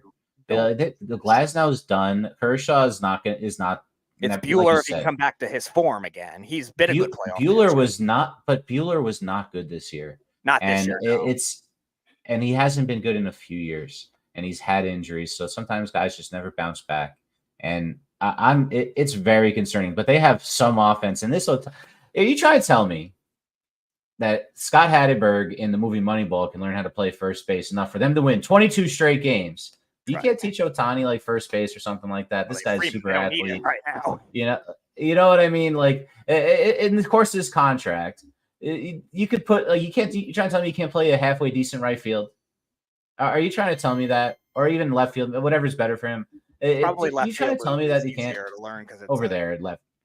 Weaker arm required and less strain on that, so that would probably be the way to go. Yeah, let's. But he doesn't have a weak arm. No, I'm not saying he does not have one.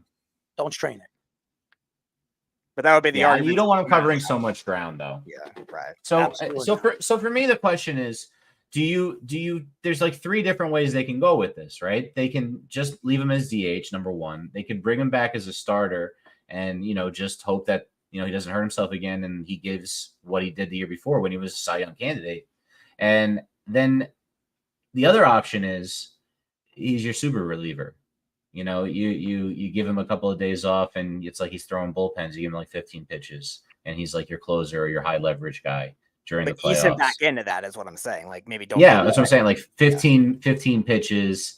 You know, it's something like that, and then you try to like maybe get him to get to 5 innings. You know, by the World Series if you get there. Like I don't really know what else you do if you're trying to bring him back as a starter because you just can't. He's in the middle of this historic season. No one's ever gone 50-50. He may end up 55-55. I mean, if he has, games like this, who even knows what he's capable of doing? He's going to catch Judge if he keeps this up. What's going on, Speedy? What do you think? What do you think is going on? With what? I mean, with what's going on? You're giving me no context. I'm just asking you. What's going on? What's I'm going so on confused. here? I'm lost. So am I. Well, you're always lost. I figured that one out. You're asking me what's going on with no context whatsoever. I'm a little lost with you. What's going on? I'm so confused. We gonna see Drake May? I'm ready to pull down somebody's right? Football throw. Good. Yes. I'm so confused. Okay, good. All right, ladies and gentlemen, let's do this quick. Okay, it's quick. I don't want to go why you think and everything like that. We're gonna make our picks. None of anything. Let's go. Let's give a score. Let's give a game. Over under. Let's do the over unders. Okay, Speed, you got the over unders up. Let's give the over unders. Get your pick. Take your pick, and let's go with it. All right. None of this. Well, I think this guy's going to do this, and I think that guy's going to do that, and I think I'm going to take a crap during the third quarter. I don't want to hear that. Okay. Here we go. Speed, you're first. Fisher second. Scoops your third. I'm fourth. Ready? All right, let's go. We'll start with the New York Giants and the Cleveland Browns. The over-under is 38.5. Give me Cleveland on the over. I'm taking the Giants right now. on. You can't call. I'm going Giants and the over as well. Myles Garrett a little banged up. All right. Go ahead.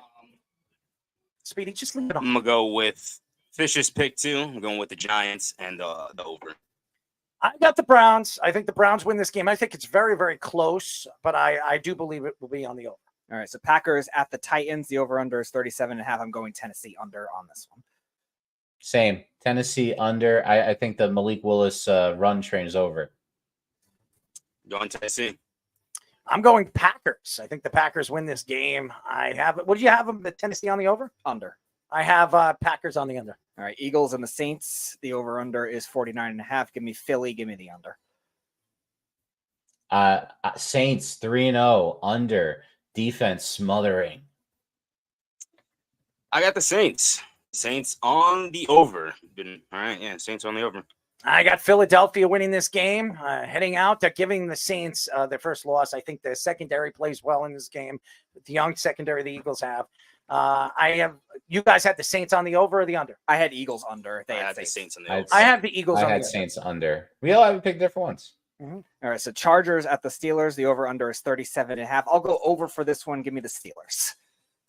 I'm going to stay under. I think this is a defensive battle, and they're trying to go against a run game. This is going to be a low-scoring game. Steelers in a low-scoring game.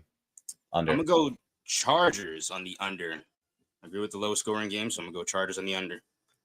I got the Steelers in this game. I don't care if it's over under. I'd say even. Whatever. I just have the Steelers winning the game. Okay. Texans and the Vikings. The over-under is 46.5. Give me the Vikings in this one. I'll take them at home on the under against Houston. I like CJ Stroud a lot. I think you're going to see big numbers from everybody in this game, and I think it's going to be a shootout over Houston. I'm on the CJ Stroud bandwagon. I'm on the over on Texans. Yeah, I have the Texans winning. I think they win on the over. All right, Broncos and the Buccaneers, 40.5. I'm going to go with the Buccaneers in this one. I'll give them on the under. The Broncos defense is on their own. This could be like a shutout by the Buccaneers. I think they're going to destroy them. It's going to be it's going to be like 21-0 kind of an under in that way. Yeah, this is an easy Buccaneers win. Buccaneers on the over. Yeah, I have the Buccaneers on the over. All right, Panthers, Raiders, 38.5. I have Raiders on the under. I think Andy Dalton. I'm going to give him a shot at this. I think it's going to be that. I think it's going to be the over. Heart attack here. The red rifle, man. Red rifle. Oh, God. The Panthers don't stand a chance. I got the Raiders on the under. I have the Raiders winning. All right. Under. Dolphins at the Seahawks, 42.5. Give me Seattle. Give me the under. Yeah, Dolphins. It's not going to look good without Tua. I got Seattle in the under. Seattle on the under. Seattle on the under. All right. Lions at the Cardinals. The over-under is 52.5. I'll take the Lions on the under in this one. This is going to be over. This is going to be the high-scoring game of the week. This is going to be a crazy game. I think it's going to be a lot of fun. I'm going to take the Lions winning out in the over. I'm going to go Lions in the over, too. I've got Arizona winning this game and shocking everybody. I have Cardinals winning on the over. I was thinking that, too, but I want to go the Lions. I'm going to go Lions this one. I bet it's a great game. 49ers and the Rams. The over-under is 45.5. I think this one will go over with both of the offensive coaches. Give me the Niners. This is I disagree, Speedy. Everybody's hurt. The Rams have nothing right now. To? Kittle's no not line. Playing. We don't know if Kittle's playing. There's no Debo. Debo. This is going to be like a slog fest. I think it's going to be an under, and I think it's going to be like a 13-3 Niners win under. Yeah, I got the Niners on the under. I don't know what's going to happen because everybody's injured. Nick Bosa, Kittle's injured, McCaffrey, Nakua. I'm gonna shock everybody. I think the Rams pull this out and gives the 49ers their second loss in a row. We saw them lose 3 games in a row last year until Deebo Samuel came back. Give me the Rams at home, very close on the under. All right, Ravens and the Cowboys. The over-under is 47.5. Give me the Ravens. This is Derrick Henry's big breakout game for them after the Cowboys struggle on the run. On the under. Like you would imagine that's what they're going to do. So it's Derrick Henry. The Cowboys look terrible. Ravens under running game. Very quick game with the running game. Ravens like 20-10. I got the Ravens on the over. I don't want to see the Ravens lose another game where they're 0-3. And usually when you go 0-3, the chances of you making the playoffs are very, very slim. Okay. I can't see it. I don't want to see the Cowboys lose because I think Dak Prescott, I still love Dak, but I think the Ravens pull out a win. If they don't pull out a win here, I would if I was a Raven fan, I'd be licking something, maybe Speedy's ass and hoping for the best. I mean, seriously. I'm going to go Ravens. I think it will be on the over. All right. Sunday Night Football, the Chiefs and the Falcons. The over-under is 46.5. Give me the under and give me the upset. I'll take Atlanta. No, this is the three-peat. This is what's going on right here. We got the Swifties. It's going to be Kelsey hasn't done anything. He's going to get me the win this week in fantasy. It doesn't matter. Okay. Atlanta's a big music hub. Doesn't matter what you think, Speedy. I'm sorry. Taylor Swift is going to bring him the luck in, and it's going to be a lock. I call her Taylor Whiff, because she probably smells like crap, That's why she hangs out in the press box. You don't want to smell that. I mean, Kelsey smells it in many different ways, if you know what I mean. It's like, some kind of fish smell, right, Speedy? What kind of fish smell? What do you think? I don't know. Give me a fish that you like. Swordfish. All right. That sounds like a swordfish. Oh man, this wow. is okay. Yeah, I'm agreeing with you, Speedy. I'm going with the Falcons on the under for this one. What happened here? What happened over here? It looks like Aaron's not very happy about this. What's going on? Why is Aaron Rodgers pissed this Why is Aaron Rodgers still on the field? I mean, what the hell are they thinking in their heads? I mean, I know what they're thinking. I'm thinking deer in the headlights, Mr. Bambi Sala screwing this up. Oh, it's a division game. We need to keep him out there. 24-3. I don't think the Patriots are winning this game. What happens if he does the old Vinny Testaverde and just gives a handoff and blows out the Achilles? So it's a very dumb move by the New York Jets. It's just Jet-like. Fish, if that happens, they got to put their punter in as a quarterback. I've got the Falcons winning this game. I think they win the game. And I'm going to tell you this, Kirk Cousins outplays Patrick Mahomes in this game. And Patrick Mahomes shows his real self again. I have Patrick Mahomes. I'm starting him this week. I hope he has a great game. He hasn't looked good in the first 2 weeks. And I think in Atlanta, we're going to say the same. I think Atlanta's secondary has played very well this year. I think they're going to continue playing well. Give me the Falcons at home on the over. I think it's going to be a high-scoring game. All right, Monday Night Football, there's 2 games. The Jags and the Bills, 46.5 the over-under. This will be a tight game. Both these defenses have played well. Give me Buffalo on the under. Jags are terrible. They have a good defense is playing pass well. rush. They have a good pass rush, and they have good secondary. But all you need is Josh Allen. Josh Allen is just incredible. He makes guys better. Again, we talked about it yesterday. This is a guy who improves the people around him. It doesn't matter who it is. Gabe Davis on the other side. He's not the same guy without Josh Allen. Let's face it, guys. The Bills are going to take this. It's going to be a romp. Bills are going to be are going to be dominating this AFC East in a year that everyone thought it wasn't going to happen for them. I'm agreeing with you, Fish. I'm a big Josh Allen supporter, so give me the Bills. I think the Jacksonville Jaguars need to win this game. I think they're going to go out, throwing on every single force in every kind of way. And I think they come out the winners. I do. I think Jacksonville wins this game. I think it's a very, very close game. I'm not going to bet on Trevor Lawrence, but I think they're going to throw Josh Allen in spots that he doesn't like. I think Jacksonville's defense has not played well all season long. I'm going with the underdog in this game. I've been going with a couple of dogs this week. I'm going Jacksonville. I think Jacksonville wins on the under. All right, last one. The Commanders at the Bengals. Over under is 47. Come on, we all know what's going to happen. I'm going to go with Cincinnati. Everybody's going with Cincinnati, and we're going to see Drake May. Cincy over. No doubt. Cincy over. I'm going to commit. No, I'm just kidding. I'm going the Bengals on the under. Oh, it's the Bengals, and I think the Bengals are going to just completely blow them out of the water. Okay, it's just absolutely true. Higgins might play too. I have the Bengals winning. What is the 47.5? I'm going to go Bengals on the over. Higgins will play in this game, by the way, and I think Higgins is going to put up some big numbers this year because he's looking for big money. Give me the Bengals on the over. So there you go, ladies and gentlemen. I went on a couple of underdogs. I think this is going to be an underdog week. I think the Lions are in a lot of trouble. I don't know what's going on with them. Here he is. Oh, what happened? Yep, Drake May. We're a little lost here. Yeah, we're not even. We're not anywhere close to it. Jets are still on third down. It doesn't really matter if we see Third down. Yeah. There you go. Man, time has passed you guys by. Well, time is lost. Drake May's already won 2 Super Bowls. Well, if Drake May won 2 Super Bowls, I probably took about 1 million dumps. Okay, that's not going to happen. Anyways, it's been a great show. Thank you, obviously, to Stuart Schweigert for joining us, and obviously Leigh Bodden for joining us. They were fantastic. Thank you very much to them. Thank you to all the fans. Thank you to everybody. We will be on Monday next week, Monday and Wednesdays at 7:30. It will be a change. I know everybody has been looking for us to do Tuesdays and Thursdays, but hey, listen, I get to watch Thursday Night Football. I didn't get a chance to watch this game without doing a show, but I'm happy just to be here and give you my thoughts. And again, the New York Jets look like they're going to come out winners, hopefully come out with no more injuries. So I don't want to see any of that. But thank you, obviously, to Fish for doing what he does with the graphics and giving us his content. Thank you to Scoops with his Sports Minute and the content. Speedy, thank you for just being you. I know we haven't done Speedy After Dark, but we will start doing that on Monday. Are you excited about that? What do you mean you don't know? You lost? Yeah.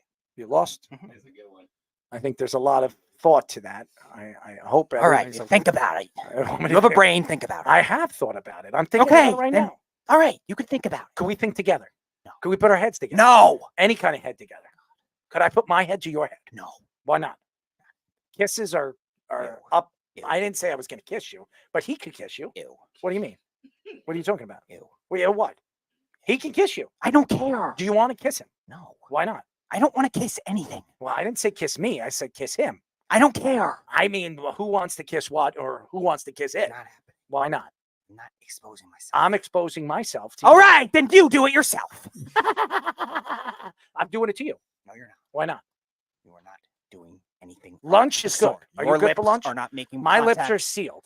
Yeah, Your lips are not. Well, if they were sealed, maybe you would stop talking. I'm not going to stop. I am always trying Scoops, to. so you go seal his lips. That's what he requested. Scoops, get off the building. Stick the heat in his mouth. Right? Your lips are sealed. But heat is not sealed. He's there. He's ready to put his head on your head. What do you think? What do you mean? Do you? I'm not putting anyone on my head. It. I'm not putting any it on my head. Why not it? Nothing. Do you like clowns? Okay. What's the point? Well, it would be on your head. You just said not. You don't want to put it on your head. No, I don't want that either. What do you like? Would you rather? No. Would you rather heat or the clown? Would you rather heat or the clown? Why the clown? Because it'll spook you too. I'm not afraid of clowns. I love them. You will be. Why? Are you gonna No. dress up like a clown? You would be an interesting clown, by the way. No. Why not? Are you scared of clowns? No. If I stuck him in the closet with you, what would you do with him? Why am I in a closet? You said you were. No. Are you? You made up stories. Are you coming out of the closet with the clown? You made up stories. Are you coming out of the You closet? made with up the stories. Are you coming out of the closet? I was not in a closet. But are you coming out of the closet?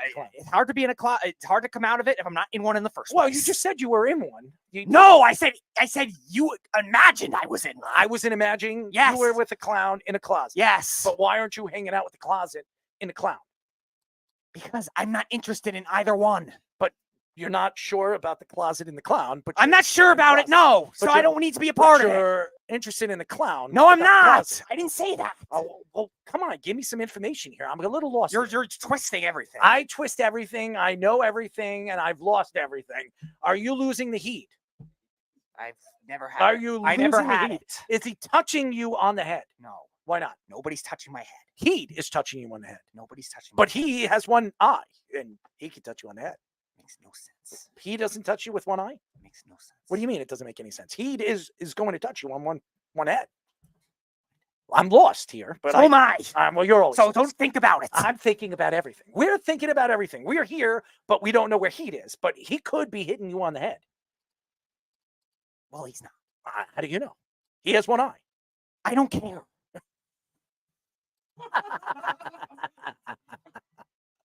Well, he could be there if you do care. I don't. But if you did. I don't. But if you did. Could you care if No. he was over there? Why not? Because I'm not caving into peer pressure. Peer pressure from Heat? You. No, I'm talking about You. Well, what has nothing to do with me? Has anyone else said that word? No. Don't we love Speedy? He's wonderful. Are you in love with Sherwood? No. Why not? Because he's way too young. So if he was too old, you would be in love with him? Oh my God. You just said he's way too young.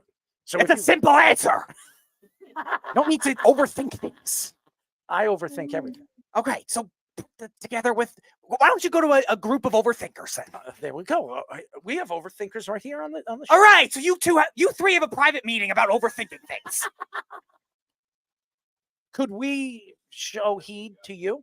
No. Why not? You three can discuss it in your private meeting. But we're overthinking the heed. Yeah, the three of you are over the thing. Well, it's 3 against 1, so you got to put. It has nothing to do with me.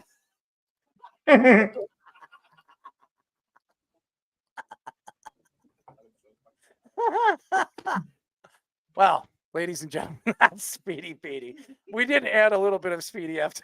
A little bit. Just had to get some. Oh man, what a gem! Aren't you? Turns out Drake May isn't good. No.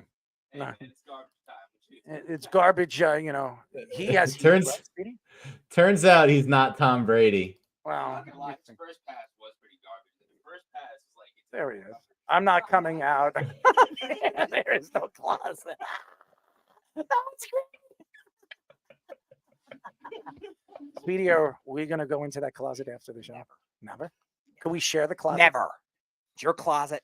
Own it. But I don't want to come out of it. All right, then don't.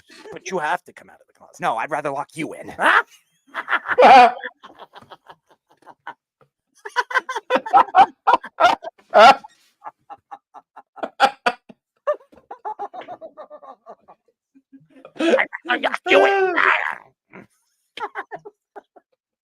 I love him. He's definitely a unique individual. Anyways, thank you to all the fans. I hope everybody enjoyed the show. We will be back on Monday, 7:30, as always, but obviously Monday and Wednesday. Check out the Weekend Crunch at 7 p.m. on 103.9 FM. If you are not here on Long Island, you can go to iHeartRadio and check us out on 103.9 FM. iHeartRadio. Beautiful, right, Sabini? You good? You happy? Hungry? Ready to go? Ready to roll? Ready to do it? Ready to go to the bathroom? All right. I'm just asking you. I do have to go to the bathroom. Okay. All right. Ladies and gentlemen, we really appreciate you guys. We'll be back on Monday. Good night. You're listening to the Worldwide Sports Radio Network.